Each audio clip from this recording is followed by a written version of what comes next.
Naturopathic है क्या और ये तरीका इलाज क्या है? कुरान के अंदर तिब्बे कुरानी मौजूद है और नबी करीम सल्लल्लाहु अलैहि वसल्लम ने प्रैक्टिकली अमली मुजाहरा किया तो वो तिब्बे नबवी भी हो गया। पूरी दुनिया में, खासकर पाकिस्तान में, हर तीसरे बंदे को शुगर है, तो शुगर का इलाज भी इससे मुमकिन है? दुनिया में कोई दवाई नहीं है जो किसी इंसान को ठीक करे। ये इस तरीका इलाज से जिसको ब्लड प्रेशर है, क्या वो खत्म भी हो सकता है? स्ट्रॉबेरी का मिल्क इंतहाई जहर है इंसान के लिए, लेकिन कैसे इसको समझाएं?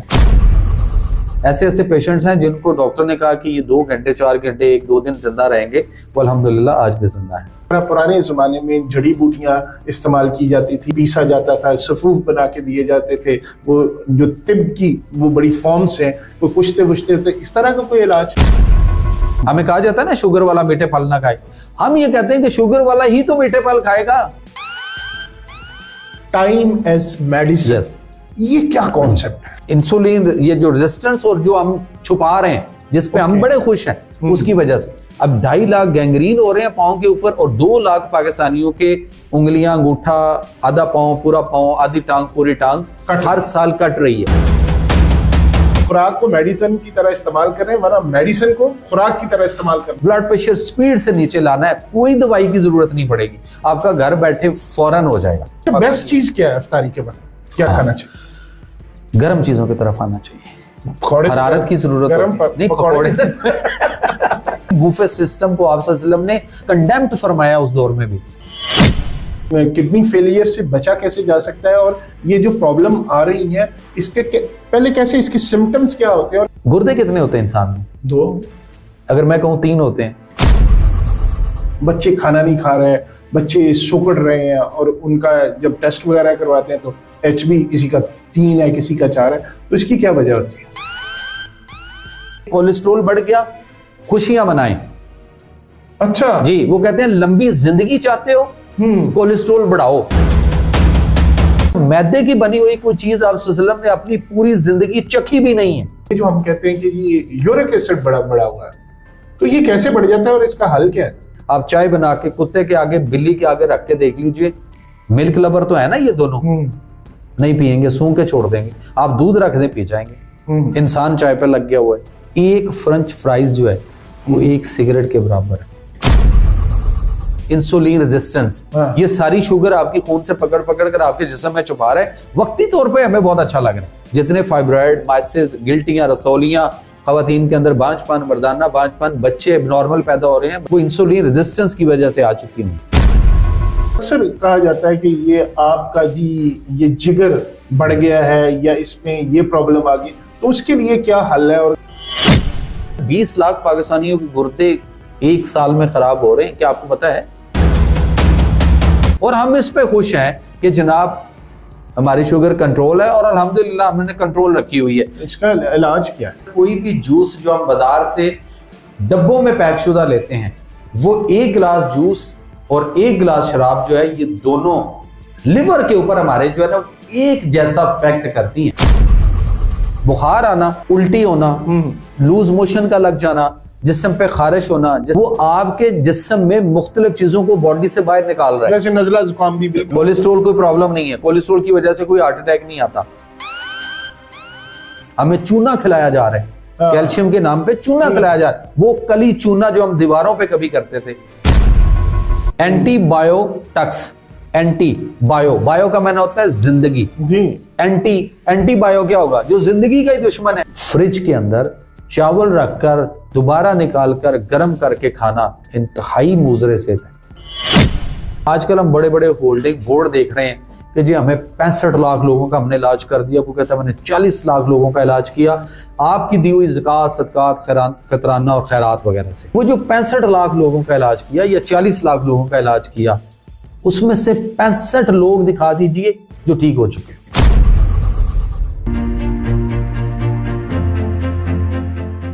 बिस्मिल्लाहिर्रहमानिर्रहीम। अस्सलाम वालेकुम दोस्तों, आज बड़ी इंपॉर्टेंट डिस्कशन है। डिस्कशन इसलिए इंपॉर्टेंट है कि हर बंदा अपनी सेहत के बारे में कंसर्न्ड होता है। तो आज हमने जिन साहब को दावत दी है, उनसे रिक्वेस्ट की है आज की डिस्कशन के लिए, उनका नाम है डॉक्टर जमील मेहरवी और वो नेचुरोपैथिक डॉक्टर है। ये होता क्या है नेचुरोपैथिक, और ये तरीका इलाज क्या है? ये कहते हैं, इनको अक्सर हमने बहुत पुराने जानते हैं, इनको देखा, ये बात करते हैं इस्लाम का निज़ाम सेहत के बारे में। तो आज ये सारी डिटेल डिस्कशन इनसे होने वाली है, तो आपके लिए बड़ी फायदेमंद आज की गुफ्तगू है, तो जरूर सुनिएगा और पूरी वीडियो जरूर देखिएगा। डॉक्टर साहब बहुत बहुत शुक्रिया। सबसे पहले जैसे मैंने इंट्रो में कहा कि एक सवाल कि ये नेचुरोपैथिक है क्या और ये तरीका इलाज क्या है, ये जरा बताइएगा। बहुत शुक्रिया नईम भाई, आपसे तो बड़ा पुराना ताल्लुक है। बहरहाल बात यह है कि नेचुरोपैथिक जो है ना, असल आप देखें कि अल्लाह ताला ने कुरान हकीम के अंदर ये फरमाया कि सूरा रूम में आयत नंबर 30 है, यानी चैप्टर नंबर 30 वर्स 30, अल्लाह फरमाते हैं कि हमने इंसान को अपनी फितरत यानी कानून फितरत पर पैदा किया और उसको सीधा रास्ता दीन जिंदगी करने का तरीका यानी सिस्टम और वे ऑफ लाइफ दिया। इसी को इख्तियार किए रहो। अल्लाह की मखलूक में कोई तगय्युर और तब्दीली नहीं हो सकती, यही सीधा दीन है, मगर बहुत लोग नहीं जानते। अब वो जो मगर बहुत लोग नहीं जानते, उन तक हम या मैं, मेरा इदारा जो है वो, हम इस बात को पूरी दुनिया में लोगों तक पहुंचाने के लिए अपनी भरपूर पूरी स्ट्रगल कोशिश जो है वो कर रहे हैं। नेचर फितरत, इस आयत को अगर हम देखते हैं तो इसका मफहूम यह है कि अल्लाह फरमाते हैं कि जो कुछ मैंने बनाया वो एक नेचर और एक फितरत पर बनाया। नेचर से नेचुरोपैथी है, ठीक है। अब नेचर पर बनाया तो अल्लाह फरमाते, अल्लाह ये तकाजा भी करते हैं कि जैसा मैंने बनाया, जिस खूबसूरत आसन और तकवीम तकलीक के साथ मैंने जो कुछ बनाया, इसमें वो अल्लाह फरमाते हैं तब्दीली ना करना, ठीक है। अगर इसमें तब्दीली करोगे, छेड़छाड़ करोगे, तो फिर सारा सिस्टम, सारा निजाम गड़बड़ हो जाएगा। तो नेचुरोपैथी मीन्स वो नेचर, फितरत, और उससे यानी अल्लाह ने कुरान में यह भी फरमाया कि वनुनज़्ज़िलु मिनल कुरान मा हुवा शिफ़ाअ व रहमतुल लिल मोमिनीन, कि बेशक हम नाजिल करते हैं इस कुरान में ऐसी चीजें जिनमें सरासर शिफा है और ये बाइस रहमत है मोमिनीन के लिए। तो वो चीजें यानी जो अल्लाह ने नाजिल फरमाई, कुरान के अंदर बहुत बेशुमार चीजों का जिक्र है, तो उन चीजों में अल्लाह ने शिफा नाजिल की, तो वो भी नेचर है, नेचुरल है।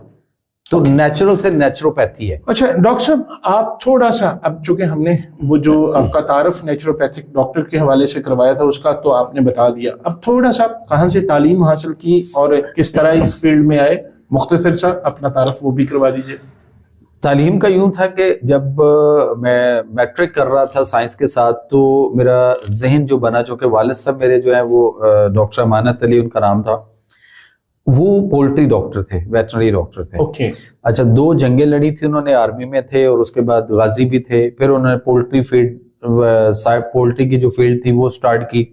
1971 की वॉर के बाद उन्होंने कोई 1 लाख मुर्गी का जो डेली अंडा देती थी फार्म शुरू करवाया। और इस तरह का वो चाहते थे कि मैं यानी वेटनरी डॉक्टर और इस तरफ आऊं।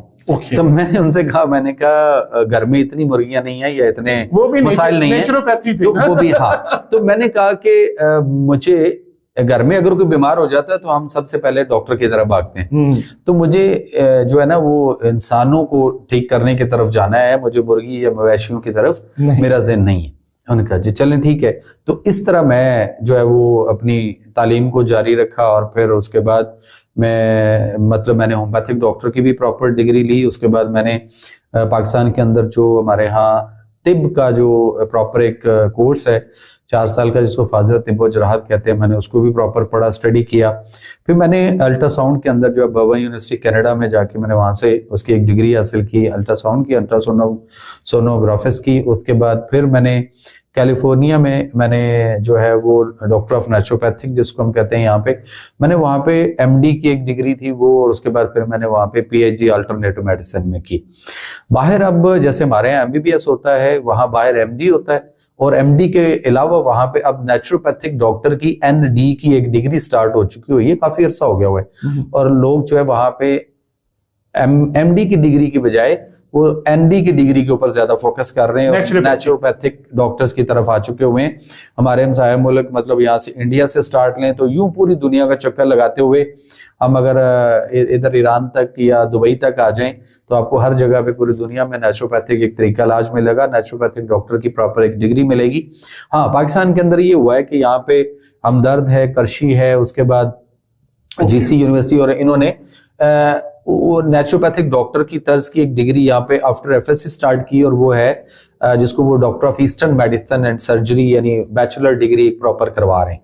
तो यहाँ भी उसका आगाज हो चुका हुआ है। ये वो मुआलिज है जो नहीं भाई अपनी तशखीस करना जानता है, अपनी दवाइयां बनाना जानता है, जो खुराक के बारे में भी जानता है और परहेज करवाना भी जानता है, और लाइफस्टाइल और मरीज का इंटरनल और एक्सटर्नल जो एनवायरनमेंट होता है उसको चेंज करना भी जानता है। अच्छा डॉक्टर साहब, ये जो तरीका इलाज है, इसमें जिस तरह पुराने ज़माने में जड़ी बूटियां इस्तेमाल की जाती थी, फिर उनके बारे में उनको पीसा जाता था, सफूफ बना के दिए जाते थे, वो जो तिब की वो बड़ी फॉर्म्स हैं, कोई कुश्ते वुश्ते होते, इस तरह का कोई इलाज? देखिए सोर्स ऑफ जो कोई भी इलाज है ना, या दवाई जो है, उसका सोर्स क्या है? उसके तीन ही सोर्स हैं दुनिया में, मादनियात, हैवानात और नबातात। ठीक है। अच्छा, ये जो तरीका इलाज है, जैसे हमने तिब्बे यूनानी की हम बात करते हैं और इसी तरह से हम तिब्बे नबी की भी बात करते हैं। अल्लाह ताला ने कुरान के अंदर नहीं भाई, जो असल जो चीज़ है वो है जिसको हम नेचुरोपैथी जिसको हम कह रहे हैं, या पूरी तरह से उसको हम अंडरस्टैंड भी कर चुके हुए हैं। कुरान के अंदर तिब्बे कुरानी मौजूद है। ओके। उससे कुरान के अंदर तिब्बे कुरानी मौजूद है, और नबी करीम सल्लल्लाहु अलैहि वसल्लम ने प्रैक्टिकली अमली मुजाहरा किया तो वो तिब्बे नबवी भी हो गया।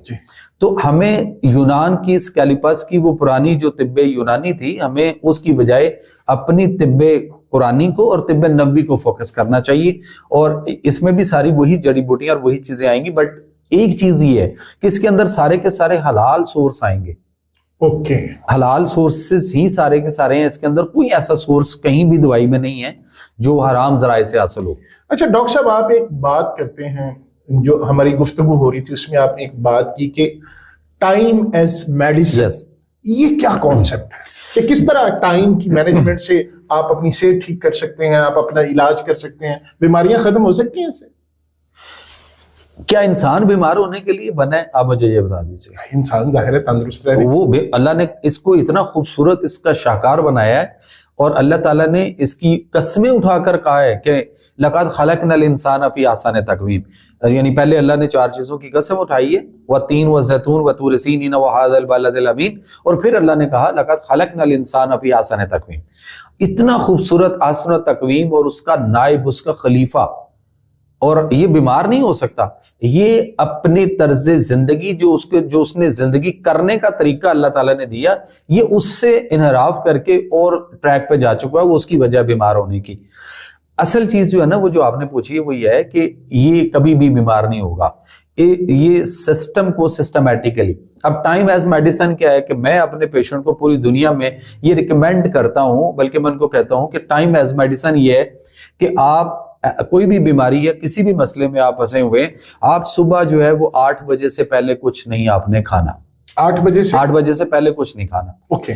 आप सुबह उठें तो आप 1 गिलास गर्म पानी लें, उसमें शहद डाल सकते हैं तो वो डाल लें, और सादा पानी गर्म पानी अगर लेना हो तो आप थोड़ा सा तेज गर्म पानी हो जो आप सिप सिप लेकर पी सकें। ठीक है। और आपने अपनी जमीन पर दोनों पांव पे, जैसे हम पाकिस्तानी टॉयलेट किसी दौर में किया करते थे खेतों में जाके, उस स्टाइल में आपने उकड़ू बैठना है, और 5 मिनट आपने बैठे रहना है, और 1 गिलास आपने या आधा गिलास गर्म पानी सिप सिप लेके पीना है। ठीक है। ये जब भी आप उठें, और उसके बाद फिर 8 बजे तक आपने खाना वगैरह नाश्ता वगैरह कुछ नहीं करना। 8 बजे आप जो है वो अपना नाश्ता लीजिए, और उसके बाद ये पानी का वक्फा कितनी देर का होना चाहिए? सर वो जितना भी हो जाए, जितना जिस वक्त भी कोई अर्ली उठा, जब भी मर्जी ले सकते। मतलब अगर मैं 8 बजे उठा हूं तो 8:30 खाना खा लूं, कोई मसला? कोई मसला नहीं। ओके। अच्छा, दूसरी चीज ये है कि फिर आप सारा दिन में कुछ नहीं लेंगे, आपने फास्टिंग करनी है। अब पीने के तौर पे कोई चीज, जो भी पानी वानी आप लिक्विड ले सकते हैं। उसके बाद आप दोपहर के वक्त जाके, अगर आपको कोई तलब होती है तो कोशिश करें कि आप कच्ची सब्जियां जो भी आप खा सकते हैं वो आप सैलेड के तौर पे ले लें। उसके बाद आपको शाम को 5 बजे जो है वो आप अपना रात का खाना शाम को 5 बजे ले लें। ओके। ठीक है। और 5 बजे के बाद फिर आपने खाना वो वाला करना है। अगर आप मरीज हैं, अगर आप तंदुरुस्त हैं तो फिर आप सुबह जो है वो 8 बजे ही रखें, और शाम का जो आप 5:30 या 6 बजे। एंड आपको ये बता दूं कि सूरज गरूब होने तक, जैसे आजकल हम अफ्तारी में करते हैं मुसलमान, उस तरह से आप उसको जो है वो सूरज गरूब होने पे ही आप ले लें, और जैसे ही अंधेरा आना शुरू हो जाए तो उसके बाद आप खाना नहीं खाना। कोई चीज खाने वाली किसी भी तरह की आपने फिर लिक्विड ले सकते हैं, लेकिन सोने तक के जो भी पोजीशन। अब वो लिक्विड से मुराद ये नहीं कि आपको जूसेस लें, कोल्ड ड्रिंक्स लेना शुरू कर दें या ऐसी चीजें, या चाय वाय पीना शुरू कर दें। चाय भी नहीं पीनी। चाय तो मुजरे सेहत एक मशरूब है, हमें पता नहीं कहाँ लग गया इसके अंदर, क्योंकि चाय के अंदर जो है वो एक फ्लेवोनाइड, चाय की पत्ती के अंदर एक केमिकल होता है, और जो दूध हमारा अल्लाह ने हमें दिया हुआ है उसके अंदर कैसीन नाम का एक प्रोटीन होता है। कैसीन और फ्लेवोनाइड दोनों जो है वो आप इकट्ठे नहीं कर सकते। जब आप इकट्ठे करेंगे तो एक पॉइजन बनता है, बट स्लो पॉइजन। आप देख लें कि चाय पीने वाला कितने सारे मसाइल का शिकार होता है, और दूध पी सकते हैं। हाँ, दूध पी सकते हैं। ओके, ठीक है। अच्छा, ये हो गया आपका, ये है टाइम एज मेडिसिन। ठीक है। अपने जिस्म को, जैसे हम परिंदों को घरों में रखे होते हैं, अक्सर परिंदे रखे होते हैं, तो क्या होता है कि परिंदे आपके जो हम उनको दाना शाना डालते हैं किसी भी बर्तन में, तो वो पहले उस बर्तन में से खाते रहते हैं और आधा नीचे गिराते हैं। जब बर्तन खाली हो जाए और हम बर्तन में और अगर ना डालें, तो टाइम एज मेडिसिन का फार्मूला वहां भी हम देखते हैं कि अगर हम अगले कुछ घंटे अगर हम उन परिंदों पे उनके बर्तन पे ध्यान नहीं दे सके तो क्या होता है, वो जो नीचे गिरा होता है वो सारे का सारा खा जाते हैं। जी जी। तो इसी तरह हमारा जो जिस्म है उसके अंदर भी बहुत सारी हमारे रसोलियां क्या होती हैं, गिल्टियां क्या होती हैं, फाइब्रॉइड क्या होते हैं, मैसेज जो इजाफी गोश्त बन जाते हैं, फैट जो बन जाता है, ये सारी चीजें इनके अंदर हमारे जो है ना वो न्यूट्रिएंट, इनके अंदर भी न्यूट्रिशन मौजूद होती है। हमें ये चाहिए, जब टाइम एज मेडिसिन को हम फार्मूले पे आएंगे तो फिर क्या होगा कि हमारा जिस्म जो है वो हमारे अंदर से, उन परिंदों के वो नीचे वाली खुराक की तरह से, हमारा जिस्म हमारे अंदर फासद मादों को, जहरीले मादों को बर्न करना भी शुरू हो जाएगा, उनको तहलील करना भी शुरू हो जाएगा, उनको खाना शुरू हो जाएगा। तो वो जो हमारे अंदर वेस्टेज मटेरियल है, पेट बड़ा हुआ है, कूले बड़े हुए हैं, वो उसको यूटिलाइज हो जाएगा, वो उसको यूटिलाइज करेगा, तो टाइम एज मेडिसिन वो हो जाएगा, और आपका तुम्हारा जो निजाम है वो बेहतरी की तरफ आ जाएगा। कैंसर के खुलिये तक खा जाता है ये। अच्छा डॉक्टर साहब, ये बताइए, मैं कैंसर पे बाद में बात करता हूँ, आप बात कर रहे हैं टाइम एज मेडिसिन की, तो बड़ी बड़ी रिसर्चेस मगरब कर रहा है, अमेरिका बड़े इस पे पैसे खर्च करता है, तो उन लोगों को इस चीज की समझ नहीं आई। देखिए, मेरे जितने विजिट्स हुए ना अमेरिका और उस साइड पे, और बहुत सारे, लास्ट में अभी गिनी बिसाओ और वेस्ट अफ्रीका का भी एक उनके एज अ स्टेट गेस्ट में एक विजिट करके आया हूं, मैं उसकी भी बात करेंगे बाद में। वहां मैंने जब इसको टाइम एज मेडिसिन को मैंने वहां पे उनको जब समझाया और बात की, तो वहां पे डे फास्टिंग सेंटर बने। अच्छा, डे फास्टिंग सेंटर्स ये होते हैं कि वहां पे वो लोगों को बिल्कुल, वो जिनको डॉक्टर जवाब दे चुके होंगे, अच्छा, यानी वो कहते हैं ना कि जी डेड एंड पे मरीज पड़ा है और ये बस पता कोई नहीं इसका कितने घंटे कितने दिन निकालेगा, उन लोगों को भी डे फास्टिंग सेंटर में रखा गया। अच्छा, उनको मुसलमानों की तर्ज पर फाका करवाया जाता है, फास्टिंग करवाई जाती है, यानी सुबह उनको सहरी के वक्त तक जैसे हम रोजा रखते हैं। अच्छा, वो वहां पे इसी तरह करते हैं, और फिर उनको पूरा दिन फाका, यानी सूरज तलू होने से सूरज गुरूब होने तक उनको खाने पीने को कुछ नहीं दिया जाता। अमेरिका में ये? जी, अमेरिका में। अच्छा, यूरोप में भी है, कनाडा में भी है, बहुत सारी जगहों पे ये डे फास्टिंग सेंटर, अब आप उसको गूगल पे सर्च करें, बहुत शुमार जगहों पे डे फास्टिंग सेंटर आ चुके हुए हैं, बन चुके हुए हैं। अच्छा, वहां पे फिर उनको शाम को जैसे ही सूरज गुरूब होने पे आता है, तो अंधेरा होने से पहले वो उनको जो भी खाना उन्होंने देना है वो खाना दे देते हैं, और साथ उनको दवाई खिलाते हैं, और उसके बाद उन्हें कहते हैं चले भाई आप थोड़ा सा उठ के वॉक शॉक करें, थोड़ा सा हरकत करें, और उसके बाद उन्हें कहते हैं चलें जी आप लेट जाए अपने बेड पे। उसके बाद वो 8 साढ़े 8 बजे लाइट्स ऑफ कर देते हैं। उससे क्या होता है, नींद आना शुरू हो जाती है। जैसे नबी करीम सल्लल्लाहु अलैहि वसल्लम ने फरमाया था कि इशा पढ़ते ही अपने चिराग रोशनियां गुल कर दो और अपने दरवाजे और खिड़कियां बंद कर लो और सो जाओ, अर्ली सोएं, अर्ली उठें वाला जो फार्मूला नबी करीम सल्लल्लाहु अलैहि वसल्लम हमें देकर गए। अब वो इंप्लीमेंट कहां हो रहा है? यूरोप के अंदर हो रहा है, कनाडा में हो रहा है, अमेरिका में हो रहा है, वहां डे फास्टिंग सेंटर्स।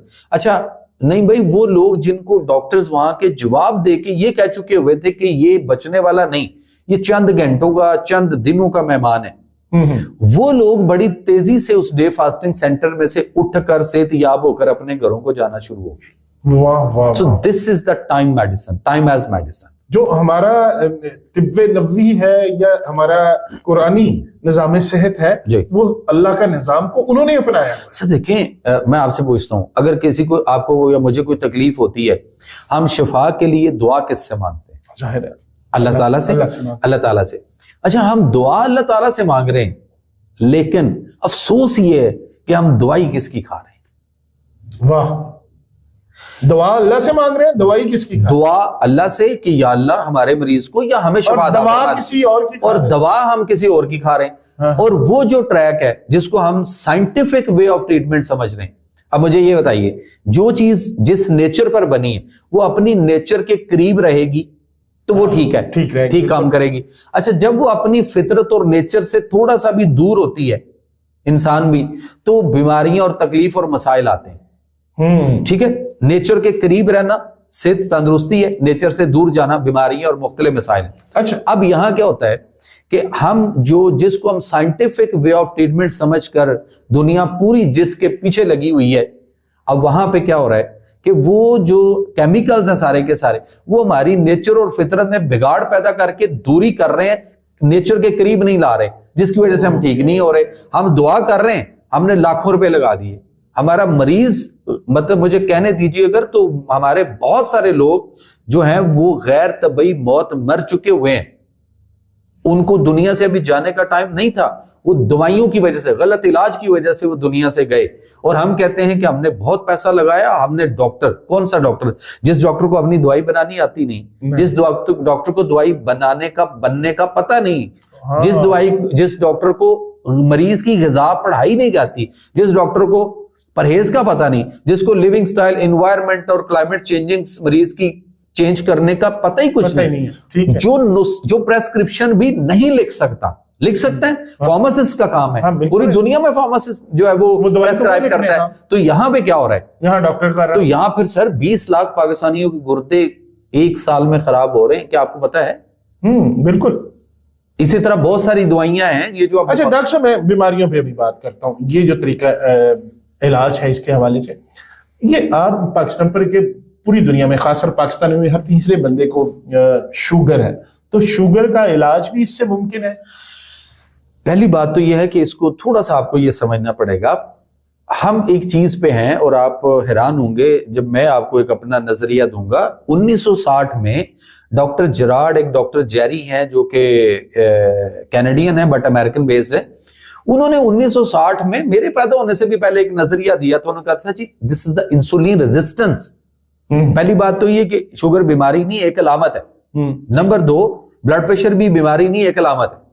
फिर उसने कहा कि ये जो हमने इंसुलिन और इन चीजों पे हम इनको लेके जा रहे हैं या ले जाना शुरू हो गए, तो उसने उस वक्त के डॉक्टर्स को कहा कि ये इंसुलिन रेजिस्टेंस है, ये इंसुलिन रेजिस्ट कर रही है और आप इसको नहीं समझ रहे, उससे मिसाइल पैदा होंगे। उसने वो नजरिया 1960 में बाकायदा पेश किया, लेकिन उसको नहीं माना गया और वो चलता रहा। अब आज आप इंसुलिन रेजिस्टेंस के ऊपर जरा गूगल पे जाके लिखेंगे what is the insulin resistance, तो आपको पता चलेगा जितने फाइब्रॉइड, माइसिस, गिल्टियां, रसौलियां, खवातीन के अंदर बांझपन, मर्दाना बांझपन, बच्चे एबनॉर्मल पैदा हो रहे हैं, बच्चों में ग्रोथ नहीं हो रही और हमारे बच्चे वेस्ट हो जाते हैं, यानी प्रेगनेंसी वेस्ट हो जाती है, अबॉर्शंस हो जाते हैं, वो सारा कुछ जो हो रहा है। और उसके अलावा कई सारी बीमारियां वो इंसुलिन रेजिस्टेंस की वजह से आ चुकी हुई। अच्छा, दूसरी बात, हम इस पे खुश हैं, शुगर बढ़ गया, फर्ज करें किसी का शुगर 400 पे पहुंचा, डॉक्टर के पास गया, उसने चेक किया, उसने कहा ओहो आपके तो 400 आ रही है। अब ये कहां रिपोर्ट आ रही है? खून चेक किया, खून को ज़हन में रखना है, खून चेक किया 400, उसके बाद दवाई डॉक्टर ने दी, गोलियां खिला दी, टीका लगा दिया, कुछ भी किया, और उसके बाद 4 घंटे बाद, 6 घंटे बाद दोबारा टेस्ट किया गया, रिपोर्ट आ गई 200 पे। अब हम 200 कम होने पे कि हमारी 200 कंट्रोल होगी, हम इस पे खुश हैं, हम डॉक्टर की भी तारीफ कर रहे हैं, हम, हमारे घर वाले या वो मरीज के घर वाले और मरीज खुद भी खुश है, और वो कह रहे हैं दूसरों को कि भाई वो रिकमेंड कर दो, मैं फलां डॉक्टर के पास जाए भाईजान, मैं उसके पास गया, ऐसे करके मेरी कमाल कंट्रोल कर दी उसने। मैं इस बात पे पूछता हूं कि वो तो खुश है, पूरी फैमिली खुश है, लेकिन मुझे ये पूछना है कि वो जो 200 कम हुई, कभी हमने ये सोचा वो 200 नहीं भाई, खून में कम हुई, वो 200 गई कहां गई? जी ये हुआ कि जो हमने दवाई खाई उसने हमारे खून में से ग्लूकोज को पकड़ा, कैरी किया एज ए कोरियर, जैसे कंपनी कैरियर, वो कैरियर लेकर उसने ले जाकर हमारी पूरी बॉडी में जितने भी बॉडी के अंदर सेल है, उन सेल में ले जाकर जबरदस्ती उनके अंदर ठोंस के उन सेल में भर दिया। ठीक है, हमारी खून में से 200 गायब हुई है। जैसे मिसाल के तौर पे किसी के घर बॉडी में मौजूद है, बॉडी में मौजूद। जैसे हम किसी के घर में जाएं, अचानक कोई मेहमान आ जाए, तो हम क्या करते हैं, हमारे किताबें, कपड़े, मुख्तलिफ चीजें बिखरी होती हैं, बर्तन पड़े होते हैं, कहीं ना कोई कुछ पड़ा, हम कहते हैं फटाफट उठाया कोई चीज, बेड के नीचे, कोई सोफे के पीछे, कोई कोनों खुदरों में लगा के हम ऊपर कोई चादर वादर डाल दी, हमने टेम्परेरी तौर पर उनको डम शम कर दिया जी, घर से नहीं गई, बोझ खत्म नहीं हुआ। सेम इसी तरह से अब वो सेल जो है जब वो बार बार आपका सेल भरता जाएगा तो क्या होगा, सेल अपना मुंह बंद करेगा। सेल मुंह बंद करेगा तो ब्लड परफ्यूजन रेट जो उसके अंदर से होके जाना चाहिए था वो नहीं जाएगा, तो सेल में ब्लड सर्कुलेशन नहीं होगी तो क्या होगा, सेल डैमेज होना शुरू हो जाएगा। जब सेल डैमेज होगा तो वो एरिया आपका डैमेज होगा।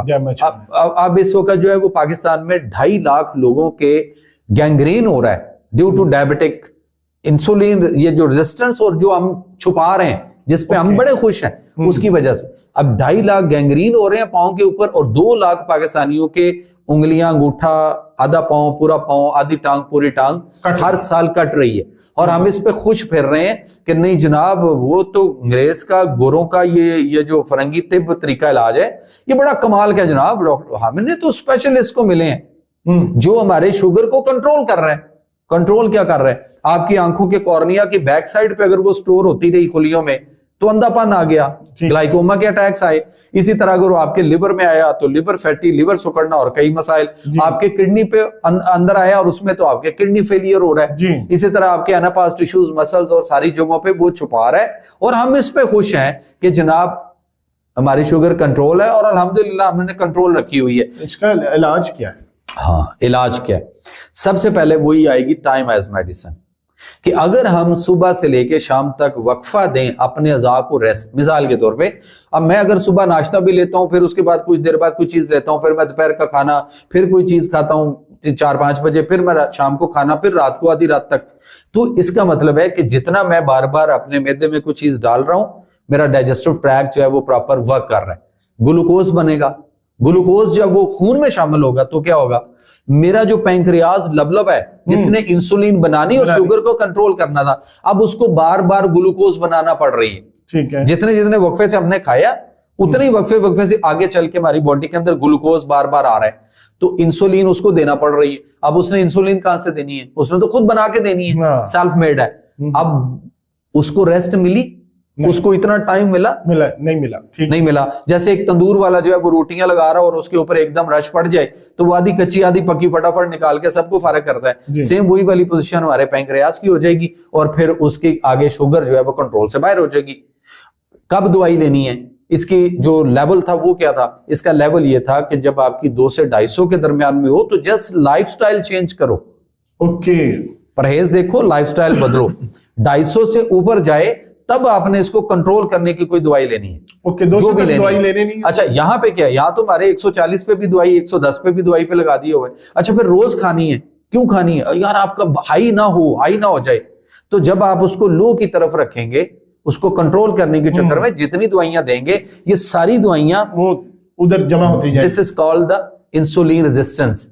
ये सारी शुगर आपकी खून से पकड़ कर आपके जिस्म में छुपा रहा है। वक्ती तौर पे हमें बहुत अच्छा लग रहा है, लेकिन कुछ टाइम के बाद जब हमें पता चलता है कि हम किसी काम के कहीं से भी नहीं रहे तो फिर समझ आती, फिर भी नहीं समझ आ रही। अच्छा, किसी भी तरीका इलाज से रिवर्स हो सकती है कि बिल्कुल खत्म हो जाए? देखें, अल्लाह ताला ने शिफा अल्लाह ने देनी। अल्लाह ताला ने कुरान में फरमा दिया कि वनुनज़्ज़िलु मिनल कुरान मा हुवा शिफ़ा व रहमतुल लिल मोमिनीन। मुझे ये बता दीजिए कि अल्लाह जो है वो क्या कुदरत नहीं रखता किसी भी चीज को ठीक करने की? बिल्कुल रखते हैं, वो रखता है, लेकिन हम सिर्फ अल्लाह से सिर्फ दुआ मांग रहे हैं हाथ उठा के, अल्लाह के निजाम सेहत को फॉलो नहीं कर रहे जी। अल्लाह ताला के ट्रीटमेंट और इलाज करने का जो तरीका अल्लाह ने दिया है, कितने लोग हैं जो उसकी तरफ गए होंगे अब तक? गए ही नहीं। जब गए ही नहीं, क्या कर रहे हैं जी, इलाज हो रहा है, ट्रीटमेंट हो रहा है। एलोपैथिक सिस्टम जितने का जितना है ना, वो सारे का सारा मैनेजमेंट है, ट्रीटमेंट है ही नहीं। ओके, ट्रीटमेंट क्या है? इलाज। ठीक है, इलाज क्या होता है? जो आप कुछ टाइम के लिए करें और आपकी उस बीमारी से जान छूटे और आपसे तो तंदुरुस्ती की तरफ वापस आ जाएं। लेकिन बहुत सारे ये भी केसेस हमने देखे हैं डॉक्टर साहब के, जो नीम हकीम टाइप के लोग थे, उन्होंने बहुत सारी अद्वियात दी पेशेंट्स को, उन्होंने खाई, उनके गुर्दे फेल हो गए, उनका जिगर फेल हो गया, तो ये अच्छा, भी तो हुआ? ये नहीं, इस पे मैं एक जवाब दे देता हूं। बात यह है कि जो स्टीराइड्स है ना, जिसके बारे में डॉक्टर कहता है कि आप हकीम के पास, तबीब के पास ना जाएं, ये आपको स्टीराइड देगा और आपके गुर्दे उड़ा देगा। उन्हीं डॉक्टरों की प्रेस्क्रिप्शन मैं ऑन रिकॉर्ड अपने पास दिखा सकता हूं कि वो जिन मरीजों के प्रोटीन आ रही होती है पेशाब में, उसको कहते हैं हम प्रोटीनोरिया, वो उसको 4 गोलियां डेल्टा कोर्टेल की, सुबह 4, दोपहर 4, शाम 4, रात को सोते वक्त, वो 16 गोलियां एक दिन में उसको डेल्टा कोर्टेल पे लगाए हुए, कार्टिसोल पे लगाए हुए, स्टीरॉइड पे लगाए हुए, वो फिर कुछ नहीं करती। और इल्जाम किस पे आता है? हम अभी चलते हैं किसी भी दुआ साज इदारे में, हम करशी को देख लेते हैं, हम दर्द देख लेते हैं, अजमल देख लेते हैं, मरहबा देख लेते हैं, और बेशुमार अशरफ है, इनको देख लेते हैं। कहीं कोई स्टीरॉइड बनती है? नहीं बनती। नहीं। अगर स्टीरॉइड इतनी ही खतरनाक है कि हकीम के देने से गुर्दे खराब होंगी, तो फिर डॉक्टर इसको बैन क्यों नहीं करवाते? इसकी प्रोडक्शन पे बैन करवाते। वो कुश्ते वुश्ते देते नहीं, कुश्तों वाला काम वो सन्यासियों का था, वो बहुत पुरानी बात है, खत्म हो गया। अब कोई सन्यासी नहीं बैठा। अब तो जिसके पास आप जाएं, मैं ये कहता हूं जिससे भी इलाज करवाना हो, पंजाब हेल्थ केयर कमीशन एक आया, बड़ा अच्छा एक इदारा बना। अब उन्होंने क्या किया कि उन्होंने तमाम को रजिस्टर्ड कर लिया। अब जिसके पास भी इलाज के लिए जाएं, सबसे पहले उसके पास पंजाब हेल्थ केयर कमीशन का सर्टिफिकेट कहीं ना कहीं रिसेप्शन पे, उसके डॉक्टर के कमरे में, उस तबीब के, हकीम के, होम्योपैथ के, किसी के भी आप उसके देखें, उसके पास लगा हुआ है। अगर वो उसके पास मौजूद है तो आंखें बंद कर लीजिए, वो क्वालिफाइड पर्सन है। उसके अलावा जिसके पास वो नहीं है, उससे बचे। वो चाहे बाहर उसने एमबीबीएस लिखा हो, जो मर्जी लिखा हो, अगर अंदर वो सर्टिफिकेट नहीं। अच्छा, जो आजकल बहुत ज्यादा एक आम सी बीमारी है ब्लड प्रेशर, इसका क्या इलाज है और इसका किस तरह, ये इस तरीका इलाज से जिसको ब्लड प्रेशर है, क्या वो खत्म भी हो सकता है? ब्लड प्रेशर जो है उसके बेशुमार कॉज हैं, बेशुमार कॉज हैं। कॉज उसमें जो ज्यादातर जो मुझे अपनी प्रैक्टिस में मिला है वो ये है कि हमारे यहाँ गैसेस, एक्सेसिव बबल गैसेस, तजाबियत और एसिडिटी, इमराज मैदा के जो मसाइल बनते हैं ना, डाइजेस्टिव डिसऑर्डर जब होता है, उसकी वजह से हमारी ब्लड सर्कुलेशन फास्ट हो रही है, खून की रफ्तार का तेज हो जाना। अब इसका नेचुरोपैथी के अंदर इंतहाई खूबसूरत इलाज मौजूद है। चंद हफ्तों की स्टार्ट से दवाई से मरीज ठीक हो सकता है। उसके बाद अगर वो बहुत पुराना पेशेंट है और कई अरसा से अंग्रेजी दवाइयों पे लगा हुआ है और रोजाना बिला नागा खा रहा है, तो हफ्ते 10 दिन में उसकी अंग्रेजी दवाई से जान छूट जाती है। ठीक है। लेकिन हम क्या कर रहे हैं कि हम उस दवाई के ऊपर लगे हुए हैं जो दवाइयां बजाते खुद डायूरेटिक है, गुर्दे को जाकर जबरदस्ती पेशाब ओवर करती हैं, और उससे क्या होता है, हमें पेशाब ज्यादा आता है, बार बार आता है, पानी आपका जिस्म से ज्यादा निकल जाता है, और आपका खून जो है वो गाढ़ा हो जाता है, बहुत सारे मिनरल्स आपके जो है, नमकियात, वो भी बह जाते हैं।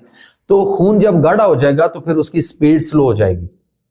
ठीक है। और फिर डॉक्टर कहता है देखे जी हमारी दवाइयां कितनी अच्छी हैं, देखें उसने मिनट में आपका ब्लड प्रेशर नीचे ले आए। लेकिन कुछ दिनों के मुसलसल इस्तेमाल के बाद मरीज का खून गाढ़ा होना शुरू हो जाता है। फिर डॉक्टर उसको खून पतला करने की दवाइयां दे रहा है, लोपरिन दे रहा है, एस्प्रिन दे रहा है, डिस्प्रिन दे रहा है।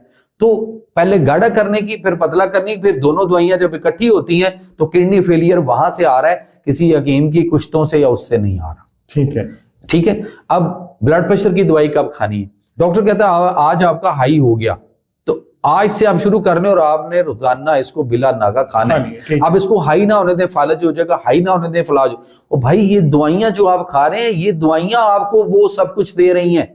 ठीक है, वो नहीं कर रहा। तो वो करना क्या चाहिए सर? करना ये चाहिए कि हम नेचुरोपैथिक, जो अल्लाह का निजाम है, जो अल्लाह का तरीका इलाज, हम उस तरीका इलाज के जो माहिर मुआलिज हैं, जो तिब से इलाज करते हैं, तिब नबी से इलाज करते हैं, जो नेचुरल चीजों से इलाज करते हैं, हम उसकी तरफ आए, ना कि हम रोजाना गोलियों पे लगे। वैसे नेचुरल कौन सी 2-4 चीजें खानी चाहिए? देखें, उसके लिए गाजर का जूस बहुत अच्छा है। आजकल गाजर हमारी पाकिस्तान में जो हमारी रेड गाजर है वो बहुत अच्छी है, उसका गाजर का जूस बहुत अच्छा है। मौसमी का जूस बहुत अच्छा है उसके लिए। अदरक, जीरा और पुदीना का कहवा बहुत अच्छा है, जिनके मैदे की वजह से ब्लड प्रेशर बढ़ता है।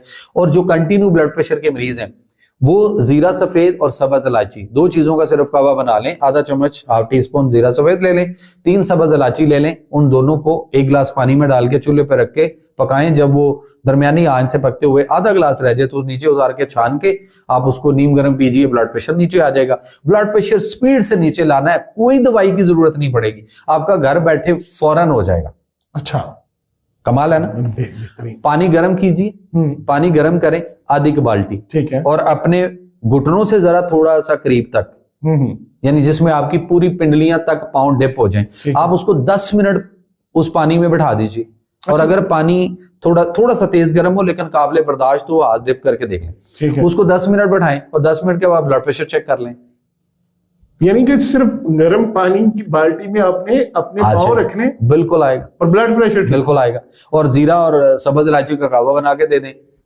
वाह, अच्छा डॉक्टर साहब, फिर इसी तरह को शुगर का भी कोई इस तरह का इलाज बताए ना, आपने वजह तो बता दी। हाँ, रूट कॉज उसके बेशुमार हैं, वो देखने पड़ेंगे। पैंक्रियाज को, सिस्टम को सिस्टमैटिकली ठीक करना पड़ेगा, उस पूरे निजाम को देखना पड़ेगा। लेकिन इन शॉर्ट एक जो आम रूटीन पे मैं अक्सर चीज बताता होता हूँ कि हमारा जो पैंक्रियाज है उसके अंदर अल्फा और बीटा सेल्स होते हैं। अल्फा सेल्स ग्लूकागॉन हार्मोन बनाते हैं, बीटा सेल्स इंसुलिन हार्मोन बनाते हैं। ठीक है। डॉक्टर कहता है कि जी आपके बीटा सेल्स वर डैमेज और ये इस तरह हो गया, आपका लवलबाई डेड, मुर्दा नकारा हो गया। मैं अक्सर ये चैलेंज करता हूं पूरी दुनिया के डॉक्टर्स को कि कोई एक मरीज, आप इस वक्त 60 करोड़ पेशेंट रजिस्टर्ड है पूरी दुनिया में शुगर के। 1984 में सिर्फ 3 करोड़ थे। मैं ये कहता होता हूं डॉक्टर्स को कि मुझे कोई एक मरीज दे दें जिसका पैंक्रियाज, लबलबा, मुर्दा नकारा, डेड खत्म हो चुका हो, तो मैं सारी जिंदगी उसका गुलाम, उसका नौकर। अच्छा, होता क्या है कि देखें, ये मोबाइल है, इसके 2 काम है, इनकमिंग और आउटगोइंग।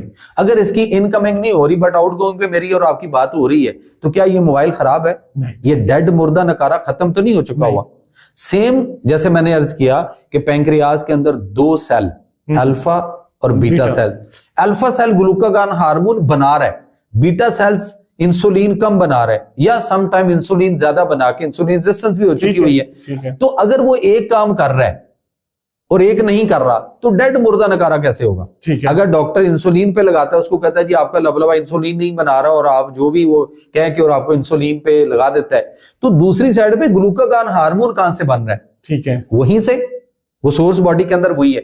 अगर ग्लूकागॉन हार्मोन ना बन रहा हो, लबलबा डेड होता, तो फिर हमें ग्लूकागॉन भी बाहर से किसी दवाई की शक्ल में, ठीक है, इंजेक्शन या गोलियों के या कैप्सूल की फॉर्म में लेने चाहिए थे ना, तो वो नहीं है।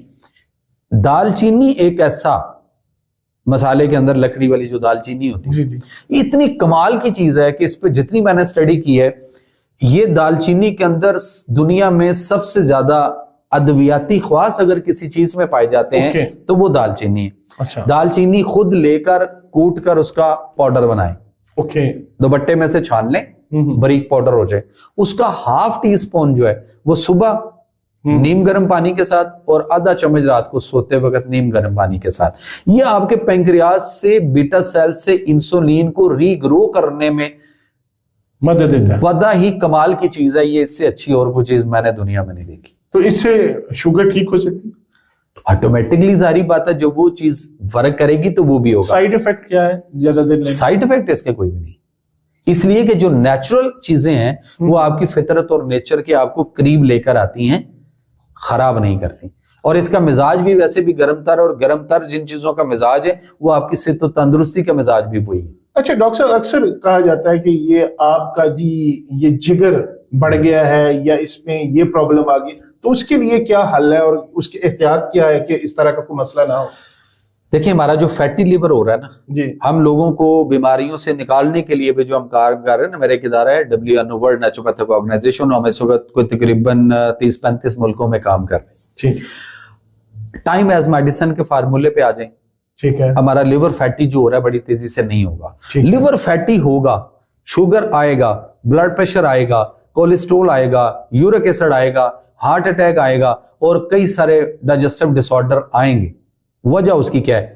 सूरज गुरूब होने के बाद जब अंधेरा शुरू हो जाता है, उस अंधेरे में जब हम खाना शुरू करेंगे और रात गए तक खाते रहेंगे, तो फिर हमारा इन बीमारियों से हम अपने आप को बचा नहीं सकते। ना फास्ती टीके बचाएंगे, ना वैक्सीन बचाएंगे, तो कुछ नहीं बचाएगा। हम ये सारा कुछ कर रहे हैं और हम खाते ही रात को, सर रात को। अब तो डील्स आ गई हुई ना, आधी रात को आप मिडनाइट को कौन सी चीज मंगवा लें, अच्छा जी आप फलां को। अब क्या है, पहले जाना पड़ता था, अब तो फूड पांडा आ गया और वो लेकर आना शुरू हो गया। ये कोई साजिश तो नहीं है कि रात सारी खाते रहें, खुद वो बंद कर देते हैं शाम को 7-8 बजे? सर बात ये है कि हम बीइंग अ मुस्लिम इस बात को नहीं अंडरस्टैंड कर रहे जो हमारे नबी सल्लल्लाहु अलैहि वसल्लम ने हमें पूरा एक कुलिया, एक फार्मूला दिया हुआ है। अच्छा, वो आपने वो बिल्कुल ठीक बात की। अब वो आपने वो जो बात हम कर रहे थे कि फैटी लिवर से बचने के लिए क्या कुछ खाना चाहिए, वो एक तो ठीक है, ये टाइम मेडिसिन आपने कहा कि उसको आप तरीका इलाज अपनाएं, लेकिन वैसी कुछ चीज को टोटके कुछ चीजें देखें, अगर तो हम गिजा को और तरीके से उस तरह से रखेंगे तो फिर तो कोई मसला नहीं आएगा। फिर भी अगर कोई मसला आ जाता है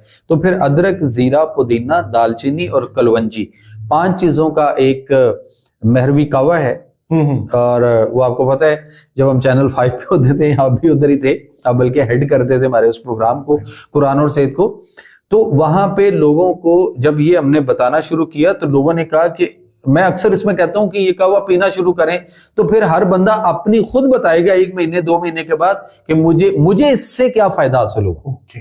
ये ऐसा समझ लें एक आबे हयात बन जाता है जो आपको हर तरह की बीमारी से, मतलब मेरे पास एक पेशेंट भावलपुर से फोन करते थे कि जी मैं आ नहीं सकता, मेरे लिए मसाइल पड़े हैं और मैं बूढ़ा हो चुका हूँ, लाचार हूँ। घर में भी बना सकते हैं? हाँ बिल्कुल, घर में ही बनता है ना। आप अदरक का एक टुकड़ा ले लें, एक अंगूठे के ये पोर का साइज का अदरक का टुकड़ा ले लें, ठीक है। दालचीनी एक लकड़ी उंगली साइज का टुकड़ा ले लें। उसके बाद आपने सब्ज पुदीना 3-4 टहनियां पुदीने की पत्तों समेत ले लें, ठीक हो गया। उसके बाद अदरक, जीरा आपने ½ टी स्पून लेना है। कलौंजी के आपने 2-3 चुटकियां लेनी है। ये 5 चीजें 2 गिलास पानी में डाल के चूल्हे पर रख के इसको पकाना शुरू कर दो, ठीक है। जब ये पकते हुए 1 गिलास रह जाए, ½ पानी रह जाए, तो इसको उतार कर छान लें और शहद डाल लें, गुड़ शक्कर डाल लें और इसको 2 कप आपके पास कहवा तैयार है। एक आप खुद पिए, एक जो बना के दे रहा है आप उसको गिफ्ट कीजिए कि आप भी पिए जनाब, तो फिर फायदे देखिए इसके।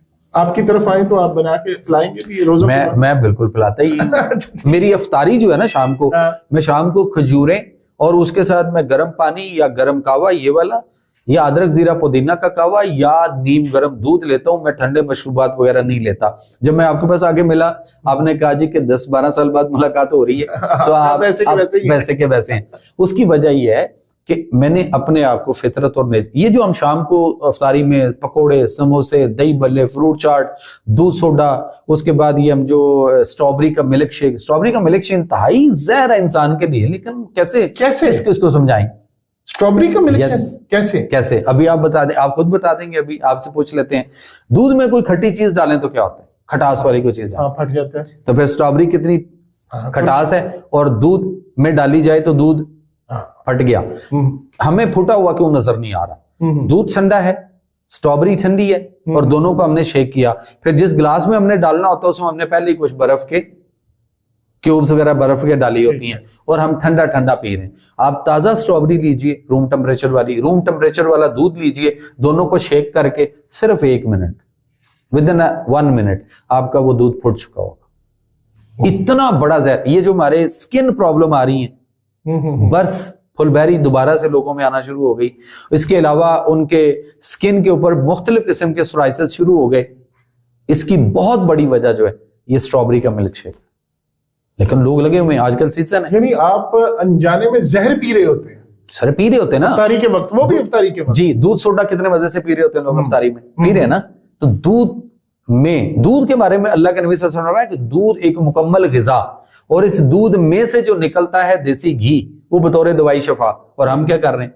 हम दूध में सोडा मिला रहे हैं, केमिकल हैं सारे के सारे। कोल्ड ड्रिंक्स जितनी भी हैं उनका 1-1 गिलास ले लें, और इधर जो टॉयलेट क्लीनर्स हैं, जो भी ब्रांड, जो भी नाम है, 1-1 गिलास उनका ले लीजिए। दोनों को लेबोरेटरी भेज दें, उनका पीएच वैल्यू टेस्ट करवाएं। 4% यहां से आएगा, जो भी आपके टॉयलेट क्लीनर्स हैं। 1 गिलास उन्होंने कहना सारा पानी था, इसमें 4% इस गिलास में, बाकी पानी है। 4% इसके अंदर एसिड है, तेजाब है। कोल्ड ड्रिंक्स में आ जाएं, कोई भी ले लें, उसके भी पीएच वैल्यू आएगी, सेम 4% आएगी। तो so would you like a cold drink? Sorry, क्यों? You mean toilet cleaner? जाहिर। तो हम क्या कर रहे हैं? हम तो अच्छा, यहाँ तो वो लोग हैं जो बड़ी स्पीडली शाम को अफ्तारी में डायरेक्ट ड्रिंक ले रहे हैं, कोल्ड ड्रिंक्स ले रहे हैं, एनर्जी ड्रिंक्स ले रहे हैं, सॉफ्ट ड्रिंक ले रहे हैं, और खाली आपका मैदा है यार सारा दिन आपने। अच्छा, बेस्ट चीज क्या है अफ्तारी के वक्त? क्या खाना चाहिए? गर्म चीजों की तरफ आना चाहिए। हरारत की जरूरत नहीं, पकौड़े। हाँ, गर्मा गर्म पकौड़े खाएंगे तो फिर एसिडिटी, तेजाबियत, ऊपर से ठंडे मशरूबात लेंगे तो फिर वो जो कहते हैं ना पंजाबी च यदि तो बोकी डिगी पई है, या ये डॉजीनेस, मौसमी वगैरह का जूस। हाँ, मौसमी का जूस ले सकते हैं, ठंडा ना हो, मतलब आप नॉर्मल। केले का मिल्क शेक बहुत अच्छा है, खजूर का मिल्क शेक बहुत अच्छा है। अच्छा, खजूर बजाते खुद बहुत अच्छी है। खजूर इस कदर अच्छी है, इस कदर ये जन्नत का फल है, अल्लाह ताला का दिया हुआ इनाम है हमारे ऊपर, कि जो भी चीजें हम इंसान इनटेक करता है ना, 3 घंटे मैदे में, 4 घंटे छोटी आंत, 5 घंटे बड़ी आंत, और उसके बाद मेटाबोलाइज और खून में और जुज़्वे बदन बनने के लिए खुराक जाती है। ठीक है, यही फार्मूला अल्लाह ने रोजे में रखा है, 12-14 घंटे का रोजा रखा है। अच्छा, हम क्या कर रहे हैं कि खजूर वाहिद एक ऐसी चीज है जैसे ही आपने खाई शाम को अफ्तारी में, खजूरें ली और अगले 1-1.5-2 मिनट के अंदर अंदर वो खजूर आपके बोन मैरो हड्डी के अंदर जो गूदा होता है उस तक, उनके खुलियों तक ये पहुंच जाती है। इतनी स्पीडली वर्क करता है ये, ऐसा कमाल का ये फल है। लेकिन हम ये भी एक आध नहीं, खजूर तो एक आध, यार ये समोसे दिखाना जरा, ये कचौरियां दिखा दो, ये पकौड़े भी दे दो, ठीक है, ये हम इन चीजों के ऊपर शाम को जो है वो लगे होते हैं। ये सारी की सारी। चावल खाने चाहिए? कभी भी नहीं, अफ्तारी में नहीं खाने, खाना चाहिए। शाम को अफ्तारी जो बड़ी सादा सिंपल होनी चाहिए, खजूरें, बादाम या जो भी ड्राई फ्रूट्स में से कुछ लेना चाहें वो ले लें, और उसके बाद नीम गर्म दूध, ओके, या अदरक जीरा पुदीना का कहवा, या जो हमने मैरवी कहवा की रेसिपी दी वो लिया जा सकता है। और उसके बाद उठें और नमाज की तरफ जाएं, नमाज पढ़ के आए, फौरी नमाज पढ़ते ही आपका उधर खाना जो है ना, आपने खाने पे बैठना है, क्योंकि अंधेरा होने से पहले आप अपना खाना, और खाना कितना खाना है, पेट भरकर ना खाओ और खाने पर खाना ना खाओ, इसलिए कि यही मर्ज बीमारी का सबब है। यह नबी पाक सल्लल्लाहु अलैहि वसल्लम की हदीस है। और कुरान में अल्लाह फरमाया कुलू वशरबू वला तुसरिफू, सूरह अल-अराफ की आयत है कि खाओ पियो और इसराफ, हाथ से तजावज न करो। अल्लाह ज्यादा खाने वालों को, बार बार खाने वालों को पसंद नहीं फरमाता। नबी पाक सल्लल्लाहु अलैहि वसल्लम से इसराफ का मायना पूछा गया तो आप सल्लल्लाहु अलैहि वसल्लम ने फरमाया कि इसराफ, मोमिन उस वक्त खाने पर बैठता है जब उसे इंतहा की भूख लगती है, और उस वक्त खाने से हाथ खींच लेता है, बस कर देता है जब भूख अभी बाकी होती है। तो ये हमारा फलसफा से तो तंदुरुस्ती है अकॉर्डिंग टू कुरान सुन्नत। मैं 2-3 चीजें और पूछनी है, टाइम काफी हो गया डॉक्टर साहब, आपने मेरा ख्याल है कहीं और टीवी शो में आजकल आप नहीं कोई मसला नहीं। अच्छा डॉक्टर साहब, एक चीज और के ये जो हम कहते हैं कि ये यूरिक एसिड बड़ा हुआ है, तो ये कैसे बढ़ जाता है और इसका हल क्या है? देखिए, यूरिक एसिड हमारे जोड़ों के अंदर जो है वो एक फ्लूइड, एक मादा है, एक स्याल मादा है, इसका वहां पे जोड़ों के अंदर होना जरूरी है। दो ही चीजें हो रही हैं, एक तो हम fast food, junk food, frozen food लेकर, जो कि कुरान में अल्लाह फरमाते हैं फंजुर इला तामिका व शराबिका लम यतसन्ना, क्या इंसान अपनी खुराक, खाने और पीने वाली चीजों पर गौर करो, ये कतन गला सड़ा तो नहीं है, फ्रिज के अंदर सारी चीजें गलने सड़ने के अमल से गुजर रही हैं, गुजर चुकी हुई हैं। फिर कुरान में अल्लाह ताला सूरह काफ में फरमाते हैं अस्का तामन, उम्दा और तरोताजा खाइए। हम सारा कैसा खा रहे हैं? जितने भी प्रोसेस्ड फूड है जो फैक्ट्रियों से तैयार होके आ रहा है, भाई इसको तो खत्म कर देना चाहिए, हमें नहीं खाना चाहिए, दूसरे खा रहे हैं तो भले खाएं। एक तो ये चीज है। दूसरा, हमारा जो जितने भी वनस्पति घी हैं, और खास तौर पे उसके साथ जब कुकिंग ऑयल्स आ गए, तो ये रिफाइन और प्रोसेस किए हुए, जो रिफाइन किए हुए कुकिंग ऑयल है, ये सारे के सारे बीमारी हैं। हमारे यहाँ सरसों वाफर मिकदार में मौजूद है, सरसों का तेल मौजूद है, अचार हम उसमें खाना चाहते हैं, बड़ा अच्छा लगता है हमें, मजे से खाते हैं, लेकिन हम उसमें खाना बनाना नहीं चाहते, पता नहीं क्यों। तो सरसों के तेल में खाना बनाइए, देसी घी में बना लीजिए, कुकिंग ऑयल में बना लीजिए, ऑलिव ऑयल है। ये 4 चीजें हैं सिर्फ जो इंसान के लिए फायदेमंद है, इसके अलावा बाकी सब कुछ। अब जब हम ये चीजें और इस तरह का एक्स्ट्रा बहुत कुछ खाएंगे और गलत करते रहेंगे, तो फिर हमें जब दर्द आती है तो हम जो पेन किलर लेते हैं, वो पेन किलर भी हमारे जोड़ों की उन रतूबात को वहीं पे ड्राई कर देता है। फिर हमारे कुछ अरसे के बाद वो जोड़ जो हैं, वो ड्राइनेस की वजह से कड़ाके उसमें से आवाजें आना शुरू हो जाते हैं, चटकना शुरू हो जाते हैं ना जोड़, तो वो एक मसाइल है। और वहां पे सम टाइम हम ठंडी चीजें खाना चाहते हैं, हम तो चाहते हैं रोटी कैसी हो, गरम मतलब पंजाबी च कहते लंदी लंदियां रोटियां लेके आनी। अच्छा, सालन कैसा हो, गरम हो, ठीक हो गया। उसके बाद पानी कैसा हो, ठंडा। मशरूब कैसे हो, ठंडे। और ये सब कुछ करने के बाद फिर चाय कैसे हो, तेज गरम हो। तो हम अपने इस सिस्टम के साथ क्या कर रहे हैं? तो वहां जब गर्मी से फिर हम आइसक्रीम भी खाना चाहते हैं। कोई आइसक्रीम नहीं है, सारे मुख्तलिफ सब्जियों फलों के एक्सट्रैक्ट हैं, उनको इकट्ठा करके आइसक्रीम में बन रही और हम ठंडी ठंडी इनटेक कर रहे हैं। मैदा ठंडा हुआ, मैदे से हरारत आगे नहीं गई, सारा कुछ ठंडा हुआ, और हालात क्या हुए कि वहां पे हमारी कुछ चीजें फ्रीज होना शुरू हो गई, रुक गई, मुंजमद हो गई। उनको आप पिघला सकते हैं, कैसे? हरारत देने से। वो नेचुरोपैथिक जो डॉक्टर है, जो नेचुरोपैथी करता है, जो हर्बल और उनसे नेचुरल इंग्रेडिएंट से इलाज करता है, वो समझता है, वो महारत रखता है, वो मरीज की नब्ज पे हाथ रखता है तो वो बता देता है कि आपका इंटरनल मिजाज कैसा है जी, आपका टेम्परामेंट कैसा है। टेम्परामेंट मीन्स आपके अंदर सर्दी है, खुश्की है, कौन सी चीज गालिब है, कौन सी चीज कम है। तो बढ़ गया तो क्या खाना चाहिए, किन से परहेज करना चाहिए? यूरिक एसिड की जी। यूरिक एसिड के लिए हमें जो गर्मी तरी वाली चीजें हैं वो लेनी चाहिए, ताकि वो गर्मी भी पैदा करें, तरी भी पैदा करें, और वहां से वो डिजोल्व हो। मसलन मिसाल के तौर पे आप इसका जो है लौंग दालचीनी का कावा बहुत अच्छा है इसमें, वो भी लिया जा सकता है। उसके अलावा आप बकरे के गोश्त की यखनी इंटेक कर सकते हैं। लेकिन हमें किसी न्यूट्रिशनिस्ट ने ये कह दिया, डॉक्टर को कंपनियों ने ये कह दिया गोश्त नहीं खाना, कि गोश्त नहीं खाना। भाई क्यों नहीं खाना? अच्छा, पत्ते खाओ, सब्जियों के पत्ते खाओ। हम पत्ते खाने चाहिए, जो पत्ते होने चाहिए। अच्छा, मूंगी की दाल खानी चाहिए, काले चने शोरबे वाले बना के खाने चाहिए। अच्छा, उससे नहीं, चनों से तो मना नहीं करते। नहीं सर, उसका शोरबा लेना, वो मना कौन कर रहा है? मना वो कर रहा है जिसको ग़िज़ा की किताब ही नहीं पढ़ाई गई। ओके, उसके पास ग़िज़ा का इल्म ही नहीं है, तो वो कैसे मना कर सकता है? वो तो जो भी उसको कंपनियां कोई दे रही है चार्ट वार्ट बना के, ताकि लोग बीमारियों पे लगे रहें। हमें कहा जाता है ना शुगर वाला मीठे फल ना खाए, हम ये कहते हैं कि शुगर वाला ही तो मीठे फल खाएगा। अच्छा, खाएगा तो ठीक हो जाएगा। कोलेस्ट्रॉल बढ़ जाता है, इसकी क्या वजूहत और क्या हल? अच्छा, कोलेस्ट्रॉल पे एक स्टडी आ चुकी हुई है। अच्छा, बहुत सारी स्टडीज हुई दुनिया में। 2008 में एक स्टडी चल रही थी, जब मैं उसको विजिट करने गया था कोरिया में। वो स्टडी अब आ गई और पब्लिश भी हो गई।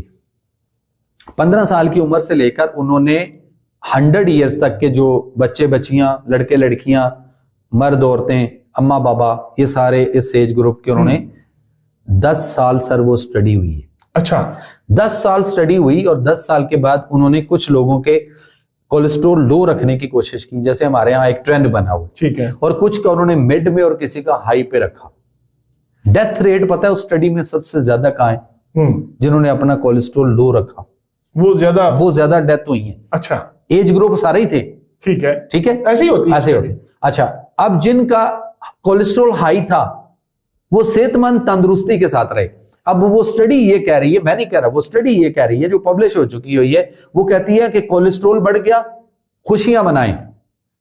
अच्छा जी, वो कहते हैं लंबी जिंदगी चाहते हो, कोलेस्ट्रॉल बढ़ाओ। आपका ये जो दिमाग है वो किससे बना हुआ है?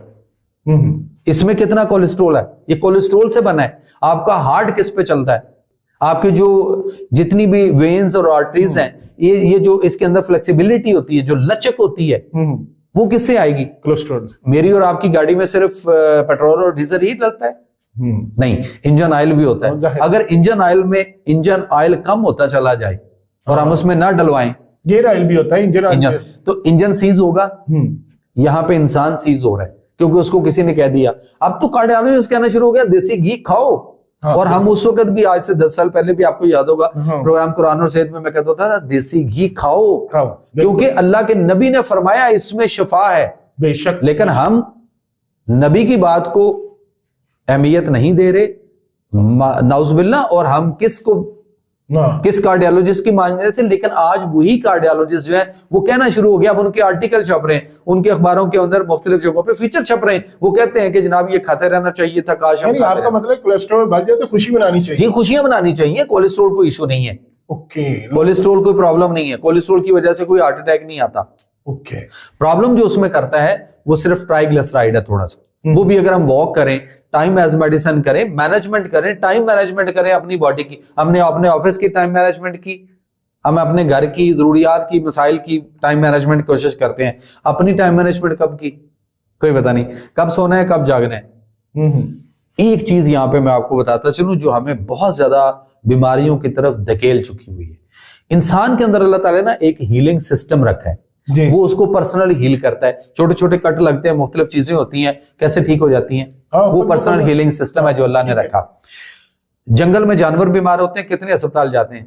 मुझे ये बताइए, हाथी इतना बड़ा है, गेंडा उससे बड़ा है, जिराफा उससे बड़ा है, बताइए कौन से कैल्शियम और विटामिन लेता है? उसकी हड्डियां कहाँ, कौन सी कैल्शियम खा के मजबूत है? हमें चूना खिलाया जा रहा है, कैल्शियम के नाम पे चूना खिलाया जा रहा है। वो कली चूना जो हम दीवारों पे कभी करते थे, अब वो पीस कर उसके अंदर मुख्तलिफ फ्लेवर्स डालकर वो हमें कैल्शियम सैशे पैकेट, कैल्शियम गोलियां, और उस पर डॉक्टर लगाए हुए हैं। डॉक्टर तो अपना टारगेट पूरा कर रहे हैं। एजेंट है या डॉक्टर है? बिल्कुल सही है। अच्छा, हम अब शेर क्या खाता है? गोश्त खाता है। जब वो बीमार होता है तो क्या खाता होगा? फिर भी गोश्त ही खाता होगा। पत्ते खाता है। अच्छा, मुख्तलिफ जड़ी बूटियां, मुख्तलिफ पत्ते, वो पत्ते खाता है और वो ठीक हो जाता है। अच्छा, उसको कोई जख्म हो जाए कभी किसी अस्पताल का रुख नहीं करता, वो अपने चाट के उस जख्म को ठीक कर लेता है। यानी जो हमारा सलाइवा है उसके अंदर भी अल्लाह ताला ने ऐसी चीजें रखी हैं जो ठीक करती हैं इंसान को। सो जो वो हीलिंग सिस्टम है हमें उसको भी अंडरस्टैंड करना है। वो हमें बीमारियों से निकालेगा। जब हम बीमार होते हैं तो हमारा हीलिंग सिस्टम जो है उस पर कोई फैक्ट आ चुका हुआ है, हम उस फैक्ट को क्लियर करें और इसको सपोर्ट करें। इसने ठीक करना है, दुनिया में कोई दवाई नहीं है जो किसी इंसान को ठीक करती है। अच्छा डॉक्टर साहब, एक बहुत ज्यादा आजकल की हमारे पाकिस्तान में भी और पूरी दुनिया में भी एक चल रहा है कि गुर्दे बड़े, किडनी फेलियर्स हो रहे हैं और गुर्दों के वैसे भी मसाइल बड़े हैं, तो इनसे किडनी फेलियर से बचा कैसे जा सकता है? और ये जो प्रॉब्लम आ रही है इसके पहले कैसे, इसके सिम्टम्स क्या होते हैं और कैसे इंसान को पता चले कि मुझे ये नहीं करना यार? देखिए, जो मुसलसल दवाइयां खाने पे जिसने अपनी जिंदगी दांव पे लगाई हुई है। मुझे सॉरी, मैं एक बात काट रहा हूँ, मुझे आपकी एक वो जब आपका प्रोग्राम रिकॉर्ड हो रहा था तो आपकी वो प्रोमो शूट हो रहा था, तो उसमें आप एक जुमला था, मुझे आज तक वो याद है और मैं कोट भी करता हूँ कि आप खुराक को मेडिसिन की तरह इस्तेमाल करें, खुराक को मेडिसिन की तरह इस्तेमाल करें, वरना मेडिसिन को खुराक की तरह इस्तेमाल करना। खुराक को अद्वियात के तौर पर खाएं, वरना अद्वियात खुराक की तरह खाना पड़ेंगे। जब हम इंसान बीमार होने के लिए नहीं बना, इंसान दवाइयां खाने के लिए नहीं बना। ठीक है। जब ये बिला नागा रोजाना डॉक्टर के रिकमेंडेशन के ऊपर दवाइयां खाए चले जा रहे हैं तो फिर किडनी फेलियर आएगा। ठीक है, आना ही आना है, क्योंकि जितने केमिकल्स हैं वो हमारे इन दो गुर्दों से फिल्टर होकर पेशाब के रास्ते बाहर निकलने। जो भी केमिकल इस वक्त लोग सुर्ख रंग की बोतल, ब्लू कलर की बोतल्स बड़ा पी रहे हैं लोग इस वक्त, एनर्जी ड्रिंक्स के तौर पे ले रहे हैं, तेजी से उनके गुर्दे खराब हो रहे हैं। अच्छा, अब गुर्दे कितने होते हैं इंसान में? 2। अगर मैं कहूं 3 होते हैं। अगर हम तीसरे वाले की पूरी ख्याल कर रहे होते और तीसरे वाले की तबाही हमने ना फेरी होती, तो ये जो 2 नन्हे नन्हे गुर्दे अल्लाह ने रात को सोते में काम करने के लिए दिए हैं, इन पे बोझ ना पड़ता और ये खराब ना होते। अब आप हैरान होंगे तीसरा गुर्दा कौन सा है? जी। जिस इंसान का जितना कद है, जितना कद है उसका, बच्चे से लेके बड़ों तक मुख्तलिफ कद के लोग हैं, जिसका जितना कद है, जिस वक्त जिसका जितना कद है, उसका उसके कद के हिसाब से उतना ही बड़ा गुर्दा अल्लाह ने उसको दिया है। अच्छा, वो कौन सा है? वो हमारी स्किन है, जिल्द है, इसके मसाम है। इसमें जो पसीना आता है वो क्या करता है? वो हमारे सारे टॉक्सिस को बॉडी से निकाल रहा होता है। हम उस गुर्दे को नहीं समझ पाए अभी तक, बल्कि हमने उस गुर्दे को, जब हम इस गुर्दे को, इस स्किन वाले मसाम को जो गुर्दों की तरह पे काम करता था हमारी बॉडी के अंदर, जब तक इंसान इससे काम लेता रहा, यकीन करें 1000 साल, 900 साल, 500 साल, 400 साल, 150 साल इन 2 गुर्दों के साथ जिंदा रहा और गुर्दे किसी के कभी खराब नहीं हुआ। अब क्या हुआ? काम करना छोड़ गए, हमने एसी में आ गए, हमने अपने आप को पसीना लाने की तरफ कभी आई नहीं। गाड़ी कौन सी लेनी है? एसी वाली। कौन सी गाड़ी मंगवाएं जिसमें एसी चल रहा हो? आज कहां बैठना है? एयर कंडीशन एनवायरनमेंट में, हर वक्त चिल करने का काम है। मैं जापान ले चलता हूं, जापान की फैक्ट्रियों के जो मालकान है, जो बोर्ड ऑफ डायरेक्टर्स और जो उनकी कंपनी है, उनके अपने ऑफिस में, उनके घरों में कहीं आपको window AC, split AC, fridge, freezers और इन चीजों का इस्तेमाल नहीं मिलेगा। बट वो पैसा कमाया पूरी दुनिया को बेच के, और हम भी 2-2 लगा के, एक लगा के हम बैठे हुए हैं। वो जो कंपनी का मालिक है उसके ऑफिस में, हम जापान गए तो हमने कहा उनके ऑफिस में तो यार 4 होने चाहिए ना, चारों कमरे में अपनी उनकी जाती प्रोडक्शन है, क्या इशू है? मालिक का ऑफिस है, 4 लगा दो भाई, कौन सा मुश्किल है? एक भी नहीं है सर। और एक हॉल था जिसके अंदर उन्होंने, वो जो कॉन्फ्रेंस के लोग थे वहां पहुंचे हुए थे, तो उन्होंने वहां पे उनके लिए एक लंच का अरेंज किया हुआ था। तो वो उसके गेट तक गए, हॉल के अंदर दाखिल नहीं हुए। तो उनसे पूछा गया तो उन्होंने कहा जी अंदर एयर कंडीशनर एनवायरनमेंट है, हम नहीं जाएंगे। ओके, हम इस तीसरे गुर्दे से काम ही नहीं ले। अच्छा, इस गुर्दे को अंडरस्टैंड करना है। पसीना किसी का आ रहा होता है, उसका पसीना किसी बोतल में, प्लास्टिक की बोतल में ले लें और उसी बंदे का यूरिन ले लें। दोनों अलग अलग लेबोरेटरियों में यूरिन टेस्ट के लिए भेजें। जब दोनों की रिपोर्ट आएगी तो कंपोनेंट वाज सेम। जो भी उसके अंदर होगा वो सेम होगा। जो कुछ हमारे पेशाब में खारिज हो रहा है वो सारा कुछ हमारे पसीने में भी खारिज होता है, लेकिन हम पसीना निकलने नहीं देते, आने ही नहीं दे रहे। अच्छा मुझे ये बताइए, वो जो जिन लोगों को हम देखते हैं कि वो कहाँ से उठते हैं, वो मलेशिया, थाईलैंड, सिंगापुर और कोरिया, दुबई और कतर और इनके बीचेस पर आकर वो जो गोरा है वो बिजनेस क्लास की टिकट लेता है, 5 स्टार होटल लेता है, ठीक है, और सारा दिन लेटा, सारा दिन कहां लेटा होता है? बीच के ऊपर, सन में, सूरज में, धूप लेता है, पसीना लाता है अपना, और वो फ्रेश है, फर्स्ट क्लास एनर्जेटिक किस्म की लाइफ गुजार रहे हैं, कोई प्रॉब्लम नहीं आ रही उनको, क्योंकि वो अपने इस तीसरे गुर्दे से काम लेता है। हमने वो तीसरे गुर्दे को ठंडा करके ठंडी चीजों के साथ ऐसे एनवायरमेंट क्लाइमेट में रखकर हमने उसको बिल्कुल अपने मसाब बंद किए। अच्छा डॉक्टर साहब, आखिर में ये हम एक और सवाल जो बड़ा कंसर्न है लोगों का कि ये तरीका इलाज महंगा है, सस्ता है, कैसा है? देखिए, तरीका इलाज जो होता है वो मरीज की कंडीशन और उसके मर्ज के मुताबिक होता है। अगर आप अर्ली स्टेज पे जाएंगे तो आपको चीजें भी इजीली मिलेंगी और सस्ती मिलेंगी और आपकी कंडीशन भी इतनी बिगड़ी हुई नहीं होगी एज पर कंपेयर टू कि जब आप अपने आप को बिगाड़ कर, फर्ज करें एक पेशेंट लास्ट स्टेज पे हमारे पास आता है और वो आगे कहता है जी अब आप इसको, ये पेशेंट ठीक हो जाए, हो सकता है जी, बिल्कुल हो सकता है, आखिरी सांस तक मरीज ठीक हो सकता है, जिंदगी हो, टाइम दे जाए उसको, इलाज करने की मोहलत भी तो कोई होनी चाहिए ना। अगर इतना टाइम मिल जाए तो मरीज मर्ज से बाहर आ जाता है। अब क्या है कि हमारे पास जब पेशेंट पहुंचा तो हमने पहले तो उसके सिस्टम को भी देखना है, सिस्टम में जो बिगाड़ आया उसको भी देखना है, फिर उसके बाद उस सिस्टम का दूसरे बॉडी ऑर्गन्स के साथ जो गिव एंड टेक्स थे हमने उस नेटवर्किंग को भी देखना है, फिर उसके बाद हमने जो हीलिंग सिस्टम अल्लाह ने रखा है उसको भी देखना है, उसके इम्यून सिस्टम को भी देखना है। ये तो है नेचुरली जो हमने उसको करना है। फिर वो जितनी दवाइयां खा चुका हुआ है, जितने उन दवाइयों के साइड इफेक्ट आ चुके हुए हैं, हमें उसके लिए अलग उनको कुछ देखना है। तो हमें तो 2-2, 3-3 एंगल से काम करना पड़ता है। अब डिपेंड करता है कि उसके लिए इंग्रेडिएंट कैसा होगा। अब इंग्रेडिएंट अगर जाफरान का आएगा तो अगर जाफरान जितने की तोला फिर वो मैंने आपसे लेकर वो जाफरान तो पैसे या लेनी है या आपको कह दूंगा आप ले आए।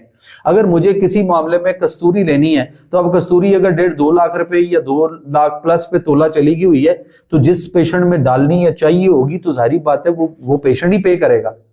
ये डिपेंड ऑन कि उसकी कंडीशन पे डिपेंड करता है। ये आप टेस्ट भी आप भी करवाते हैं डॉक्टर्स की तरफ? टेस्ट तो अव्वल तो आप मरीज के टेस्ट करवाने की इतनी जरूरत नहीं पड़ती। जब पेशेंट हमारे पास आता है तो वो उस मूवमेंट पे आता है जब उसके पास इतनी फाइलें मुख्तलिफ होती हैं। लेकिन फिर भी अगर सम टाइम कहीं टेस्ट करवाना पड़ जाए तो आप उसको टेस्ट एडवाइस कर सकते हैं कि भाई इसके लिए फलां टेस्ट है, ये आपके पास। आपने कोई हॉस्पिटल बनाया हुआ है?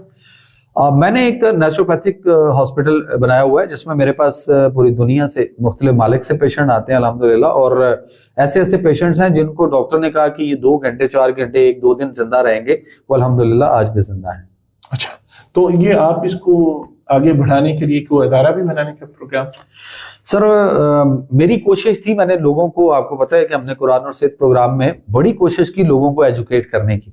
अब हमने उसको चेंज किया थोड़ा सा कि वास्ती टीके वैक्सीन सब कुछ हो रहा है पर उसके बावजूद भी बीमारियां रुक नहीं रही। तो लोगों को एजुकेट करना है वो कौन सा, अच्छा नहीं भाई कोई ऐसा, अगर हम इस वक्त ये सोचें कि कोई ऐसा मुआशरा हम डिक्लेयर करें, बना लें कि जिस मुआशरे में, जिस शहर में, जिस मुल्क में कोई बीमार ना हो और कोई बीमारी ना हो।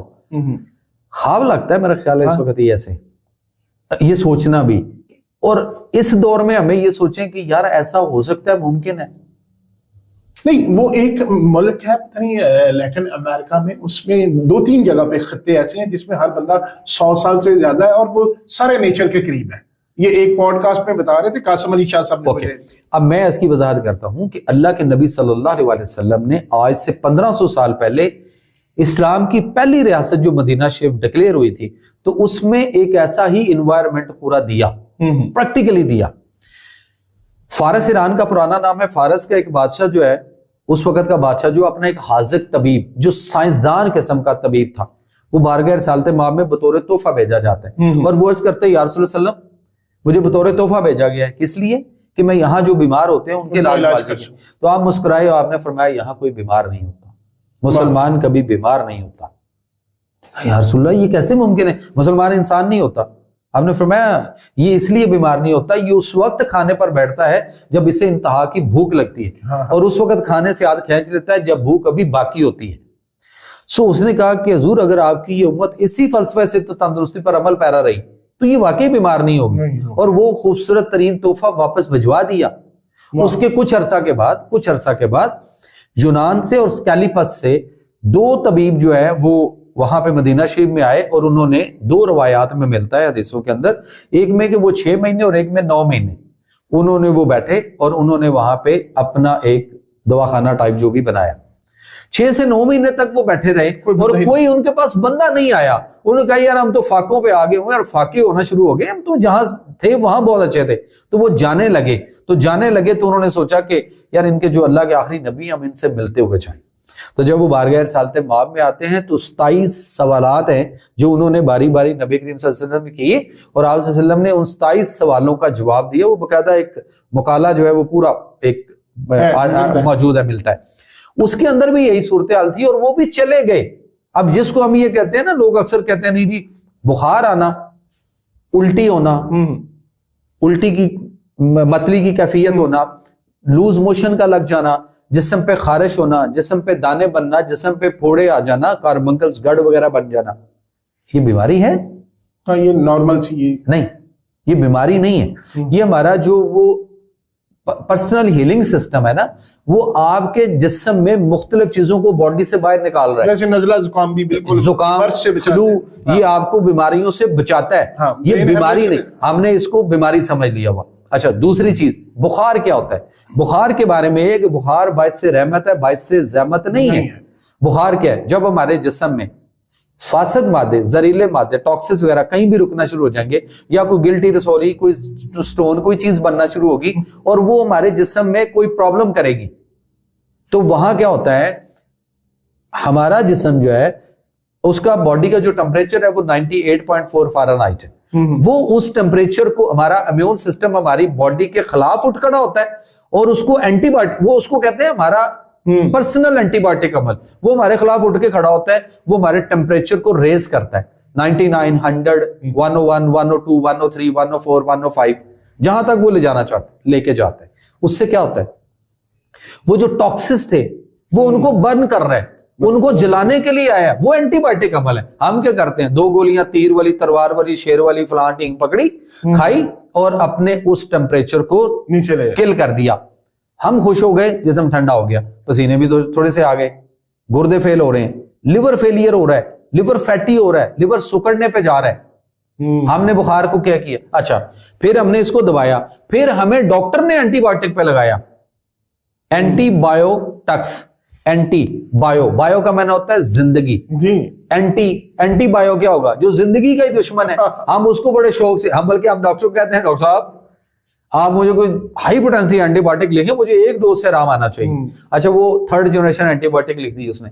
तो एंटीबायोटिक अमल हमारा जब शुरू हुआ तो हमने उसको किल कर दिया, बुखार की दवाई लेकर ऊपर से एंटीबायोटिक बाजार से खाना शुरू कर दिए, उसने तबाही उठा दी हमारे पूरे आपका इम्यून सिस्टम गया। सर मैदा सबसे पहले गया। एच पैलोरी एक मर्ज है जो आएगा दुनिया में सबसे तेजी से वबा जिसकी फैल चुकी हुई है, वो क्या है? एच पैलोरी, हेलिकोबैक्टर पैलोरी एक बीमारी है। मैदे में अल्सर जख्म होकर ताफुन होकर उसमें कीड़े पैदा हो रहे हैं और वो कीड़े H pylori, IgA, IgG, IgF हमारे नर्वस सिस्टम पर पहुंचकर मेंटल डिसऑर्डर तक कर रहे हैं। जितने लोगों को ये हम कहते हैं ना कि इसको जिन भूत जादू टूना साया, ये जो साइकोट्रिस्ट और साइकोलॉजिस्ट के हथे चढ़े हुए हैं, ये पेशेंट साइको वगैरह के, ये सारे के सारे एच पैलोरी का शिकार है। और दुनिया में इतनी ज्यादा हो चुकी हुई इसकी तादाद, पूरी दुनिया में कितनी तादाद है इंसानों की? 7, 7.5, 8 अरब के। इसकी वजह से जो मैदे की कह रहे हैं एच भी कम हो जाता है जी, उसी वजह से हो रहा है। अब वो टोटल दुनिया की तादाद है 7, 7.5, अभी 8 अरब नहीं हुई, बट 4 अरब 97 करोड़ तादाद हो चुकी हुई है दुनिया की एच पैलोरी के मरीजों की। ये मैं नहीं कह रहा, ये WHO की रिपोर्ट है। हर दूसरा बंदा जो है वो इसका शिकार। डॉक्टर साहब, ये HB की बात करिए, इससे हीमोग्लोबिन कम होता है। अक्सर आजकल देखा गया है कि बच्चों में ये बड़े मसाइल आ रहे हैं, बच्चे खाना नहीं खा रहे हैं, बच्चे सुकड़ रहे हैं और उनका जब टेस्ट वगैरह करवाते हैं तो HB किसी का 3 है, किसी का 4 है, तो इसकी क्या वजह होती है? बच्चों की खुराक पे हमें देखना पड़ेगा, बच्चे क्या खा रहे हैं। बच्चे fast food, junk food, frozen food, बच्चे नबी पाक सल्लल्लाहु अलैहि वसल्लम की खुराक जो पसंदीदा डिश कद्दू, बताइए कितने खाते होंगे? एक अमल है। अच्छा, इसी तरह से अगर हम दूसरी साइड पे देखते हैं तो बच्चे हमारे इस वक्त फ्रेंच फ्राइज पे लगे हुए हैं जी। माओ ने बच्चों को डबल रोटी और उसके टोस्ट वगैरह पे लगा दिया जी, बिल्कुल ठीक हो गया। एक फ्रेंच फ्राइज जो है वो एक सिगरेट के बराबर है, एक फ्रेंच फ्राइज। अच्छा जी, ये आलू नहीं खाना चाहिए? नहीं खाना चाहिए, आलू खाना ही नहीं चाहिए। टीबी की बीमारी क्यों वापस आ गई? आलू क्यों नहीं खाना चाहिए?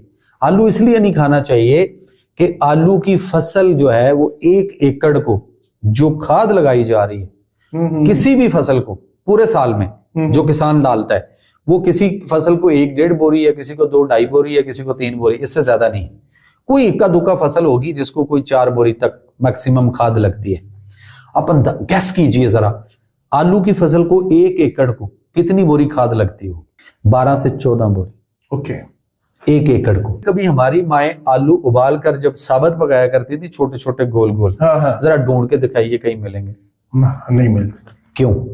अब तो आलू, कल मैंने एक वीडियो देखी है, एक बंदा कहीं से आलू निकल रहे हैं तो अपने ऊपर आलू लटा के काफी सारे उसने पेट पे रखे हुए हैं, इतने बड़े बड़े आलू। क्या है ये? सारा उस खाद का नतीजा। हमने, डॉक्टर कहता है हकीम के पास ना जाएं, तबीब के पास ना जाएं, स्टीराइड देता है। ओ भाई, हमने अपनी धरती माँ जमीन जो है हमने उसको सारे का सारा क्या कर दिया हुआ है। नहीं भाई, मैं एक और चीज आपको बताता चलूं कि जैसे मैंने आपको बताया ना कि फ्रेंच फ्राइज जो है, ये एक फ्रेंच फ्राइज जो है ये एक सिगरेट के बराबर बॉडी के ऊपर इफेक्ट कर रहा है। इसी तरह से आप ये देख लें कि जो आप जूस बनाते हैं, जो जूस लेते हैं ना डब्बों के, मार्केट में मुख्तलिफ जूस जो आ रहे हैं, जो फ्रेश जूस नहीं है, मतलब जो हम बाजार से खरीदते हैं, ये जूस का 1 गिलास जूस का हो और 1 गिलास जो है हमारे पास अल्कोहल का या शराब का हो, तो जो शराब पीने वाला है वो 1 गिलास अगर शराब पीता है और इधर कोई भी जूस जो हम बाजार से डब्बों में पैक शुदा लेते हैं, वो 1 गिलास जूस और 1 गिलास शराब जो है, ये दोनों लिवर के ऊपर हमारे जो है ना एक जैसा इफेक्ट करती हैं। और आप अंदाजा कर लें कि हम इस वक्त किस तबाही की तरफ जा चुके हुए। इसका मतलब ये हुआ कि आप अपने बच्चों को अपने हाथों से जहर दे रहे हैं। बिल्कुल दे रहे, क्यों नहीं दे रहे? आटा गूंद के फ्रिज में कौन रखता है? माएं रखती हैं। तो फिर क्या कर रही हैं? मैं कहता हूं इनके घरों में खुशहाली आ जाएगी। मैं कहता हूं बेशक हमारे अस्पताल तबाह बर्बाद हो जाए, उड़ जाए सब कुछ, लेकिन मैं एक मिशन पे चला हूं, एक टारगेट लेके चला हूं और मेरी उस पर कोशिश है। मेरे पास ऐसे घराने मौजूद हैं जो पिछले 3-4 साल से 5 साल से आपके उसी प्रोग्राम में कुरान और सेहत में एक खातून आयशा की कॉल आया करती थी कामोकी से। सर पिछले 4 साल से वो खातून कहती है कि मेरे घर में बच्चे भी हैं, बड़े भी हैं, हम नियरेस्ट डोर स्टेप पे जो डॉक्टर्स हैं कभी उनके पास नहीं गए। वजह लाइफस्टाइल। वो जो मिशन हम लेके चले हुए थे, वो जो हमने उस पे किया, वो उस पे लोग आ चुके हुए, बहुत सारी फैमिली आ चुकी हुई है और वो कहते हैं कि जी हमें कभी कोई बीमारी नहीं हुआ। अच्छा, आप बात कर रहे थे आटा फ्रिज में नहीं रखना। आटा फ्रिज में देखें, जब हम आटा फ्रिज में, दीवार पे नमी आए तो क्या होगा? टेक्सचर खराब, ठीक है, प्लास्टर उखड़ेगा, टाइलें गिरेंगी। नमी की बात करो, नमी जो है अगर कपड़ों में, मिसाल के तौर पे खवातीन कपड़े धो के बाहर धूप में डालती हैं, शाम को जब उतारती हैं तो उनको तय करके किसी कपड़े में, अलमारी में कहीं भी रखना होते हैं।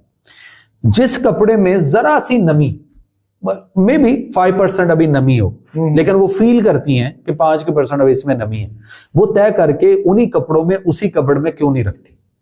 वजह जाहिर स्मेल आ जाएगी, फंगस आएगी, उल्ली लगेगी, बैड स्मेल भी आएगी और सारे कपड़ों का सत्यानाश हो जाएगा, खराब हो जाएंगे। इसलिए वो उन कपड़ों को, वो अक्सर हम किसी के घर में जाएं, अपने घर में देखें, वो कभी हमारे डाइनिंग टेबल पे, सोफों पे, इधर उधर कुर्सियों पे कहीं ना कहीं वो कपड़े बिखरे होते हैं। कितना वो नमी थी उसके अंदर? 5% भी। लेकिन फ्रिज के अंदर दरवाजा खोल के देखिए साहब कितनी नमी है, कितनी नमी है। ठीक है, वो नमी जिसमें हम समझते हैं कि हमारी चीजें फ्रेश रहेंगी, महंगाई मिनट में खत्म हो सकती है अगर हम समझ लें। मैं और आप टमाटर उतने लें जितने हमें जरूरत है, ठीक है। मैं और आप गोश्त आज उतना लें आज अगर आज हमने पकाना है, ठीक है। मैं और आप गोश्त और फल उतना लें जितना आज हमने खाना है। सर हमारे से परिंदा अच्छा है, शाम को जब घोंसले में आता है किसकी चूंच में कुछ होता है? सिर्फ उसके जिसके बच्चे होंगे, अदर देन खाली घोंसले खाली। मगरब के बाद आप मुझे बता दें किसी को कोई परिंदा खाता हो, हाँ, नहीं खाते। जानवर दिखा दें कोई खाते हो, गाय भैंस मवेशी जानवर अगर खाना खा रहे होते हैं अपना, तो उसके साथ पानी नहीं पी रहे होते, और पानी काफी देर के बाद लेते हैं। इंसान पानी साथ साथ पी रहा होता है। अच्छा, चाय की बात हमने की थी, आप चाय बना के कुत्ते के आगे बिल्ली के आगे रख के देख लीजिए, मिल्क लवर तो है ना ये दोनों, नहीं पिएंगे, सूंघ के छोड़ देंगे। आप दूध रख दें पी जाएंगे। इंसान चाय पे लग गया हुआ है। सो वो जो हमारा सिस्टम था ना, हमने उस सारे को बिगाड़ के रख दिया। बिल्कुल, हमें अंडरस्टैंड। अच्छा, आपने ये भी बात की कि गोश्त जो हम ले लेते हैं, जाहिर है रोज जाया नहीं जाता, 2 दिन 4 दिन के लिए या हफ्ते के लिए फिर फ्रिज से निकाल के, ये नहीं करना चाहिए। हमारा कोई भी जब प्यारा फौत होता है, कोई भी, हमारे यहाँ अक्सर ये ज़ाहिर डेथ बात तो हमारा हिस्सा है ना जिंदगी का, हम डेड बॉडी कितने की देर के लिए रखने की कोशिश करते हैं। हम कहते हैं नहीं नहीं जल्दी जल्दी कोशिश करें, ये खराब हो जाएगी, ये खराब हो जाएगी, और गोश्त हमारा खराब नहीं हुआ, ठीक है, फ्रिज के अंदर जहां पड़ा है। लोगों के घरों में 8-8 10 दिन 15-15 दिन हो गए हैं, ओ भाई नहीं पकाना था तो लाए क्यों? जब आएगा मार्केट में मिलता नहीं, रोज मिलता है। फ्रेश लाएं, फ्रेश पकाएं, उम्दा और तरोताजा खाएं वाली थ्योरी को बनाना होगा।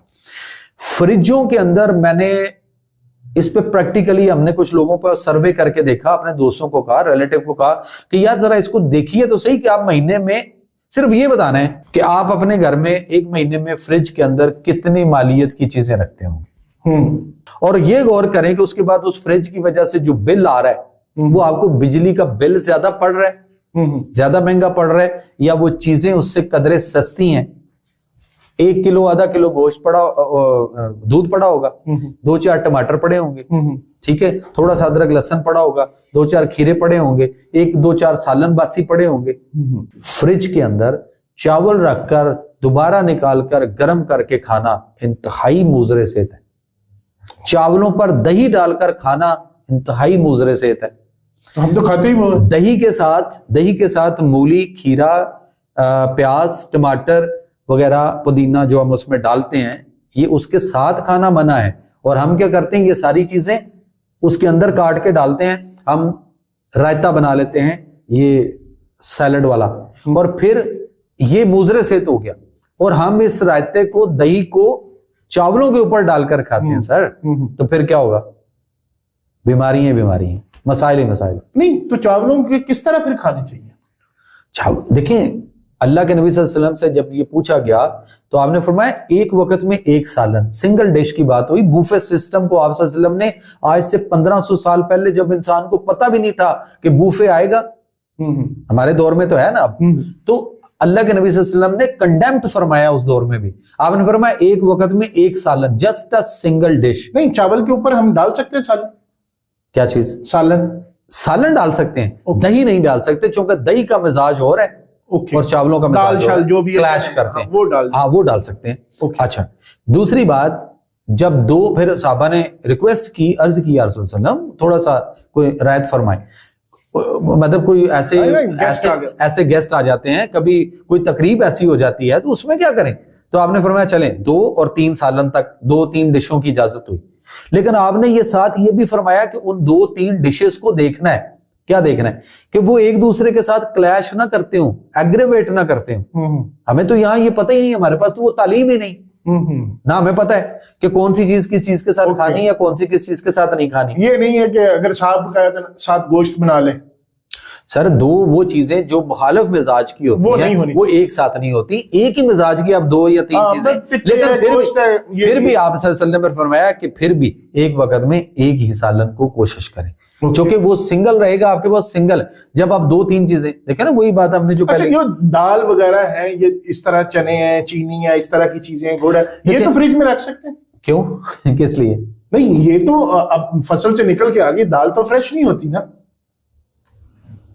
दाल तो मंडी से आनी है, जिस तरह आनी है वो तो कच्ची दाल आ रही है ना। हाँ। आप दाल को पकाएं, पकाने के बाद आप उसको खाएं, उतना पकाएं। यहाँ मजाज ये है कि आप एक दिन गए, आपने महीने की ग्रोसरी करके आ गए, ठीक है, वो स्टोर से लेके, वो कहाँ रखनी है आपने? फ्रिज में रखनी है या कहीं वो? सर, जहां भी नेचुरल एनवायरनमेंट में उसको पड़ा रहने दें। इवन आपका दूध तक नहीं खराब होगा। आप सुबह दूध उतना लें जितना आपको दोपहर 2 बजे तक जरूरत है, ठीक है। उसके बाद फिर शाम को आप उतना लें जितना आपको शाम में जरूरत है, ठीक है, ठीक है। 2 टाइम अल्लाह आपको गाय भैंस बकरी से दूध दे रहा है, तो 2 ही टाइम आपको मार्केट से भी मिल रहा है, आप उस पर रहें, ठीक है, ठीक हो गया, तो आपको कोई मसला नहीं। अच्छा, जब फ्रिज नहीं होती थी तो नहीं भाई, हमारे घर में माएँ क्या करती थी, हाँ वो गर्म पड़ोले से होते थे, वो होता था एक बर्तन कोई भी टूटा हुआ, कोई भी ऐसा बर्तन, उसके अंदर पानी डाल के और दूध वाला बर्तन उसके अंदर रख दिया जाता था और वो पड़ा रहता था। आटा माएँ ताजा गूंथती थी, ताजा खाती थी, क्योंकि कुरान कह रहा है, अल्लाह फरमा रहे उम्दा और तरोताजा खाओ। तो मैं ये कहता हूं कि खवातीन घर में खुशहाली ला सकती हैं। खवातीन जो कहती है ना कि हमारे पास पैसे ही नहीं होते, हम शॉपिंग करना चाहती हैं, हम कपड़े खरीदना चाहती हैं, हम मतलब सैलून में जाना चाहती हैं, हम पार्लर जाना चाहती हैं, हम और बड़ा कुछ करना चाहती हैं, काश हमें कोई पैसे बचे, अब मैंने बेटी के जो इसके लिए फला चीज खरीदनी है, वो भाई फ्रिज बंद कर दो, ठीक है, बिल कम करो, अपना मुल्क के ऊपर जो एनर्जी या इसका लोड है वो कम करो, इंडस्ट्री चलने दो और आपका बिल कम होगा। फ्रिज में जो चीजें आप रख रहे हैं वो आप ताजा आटा गूंदो, ताजा पकाओ।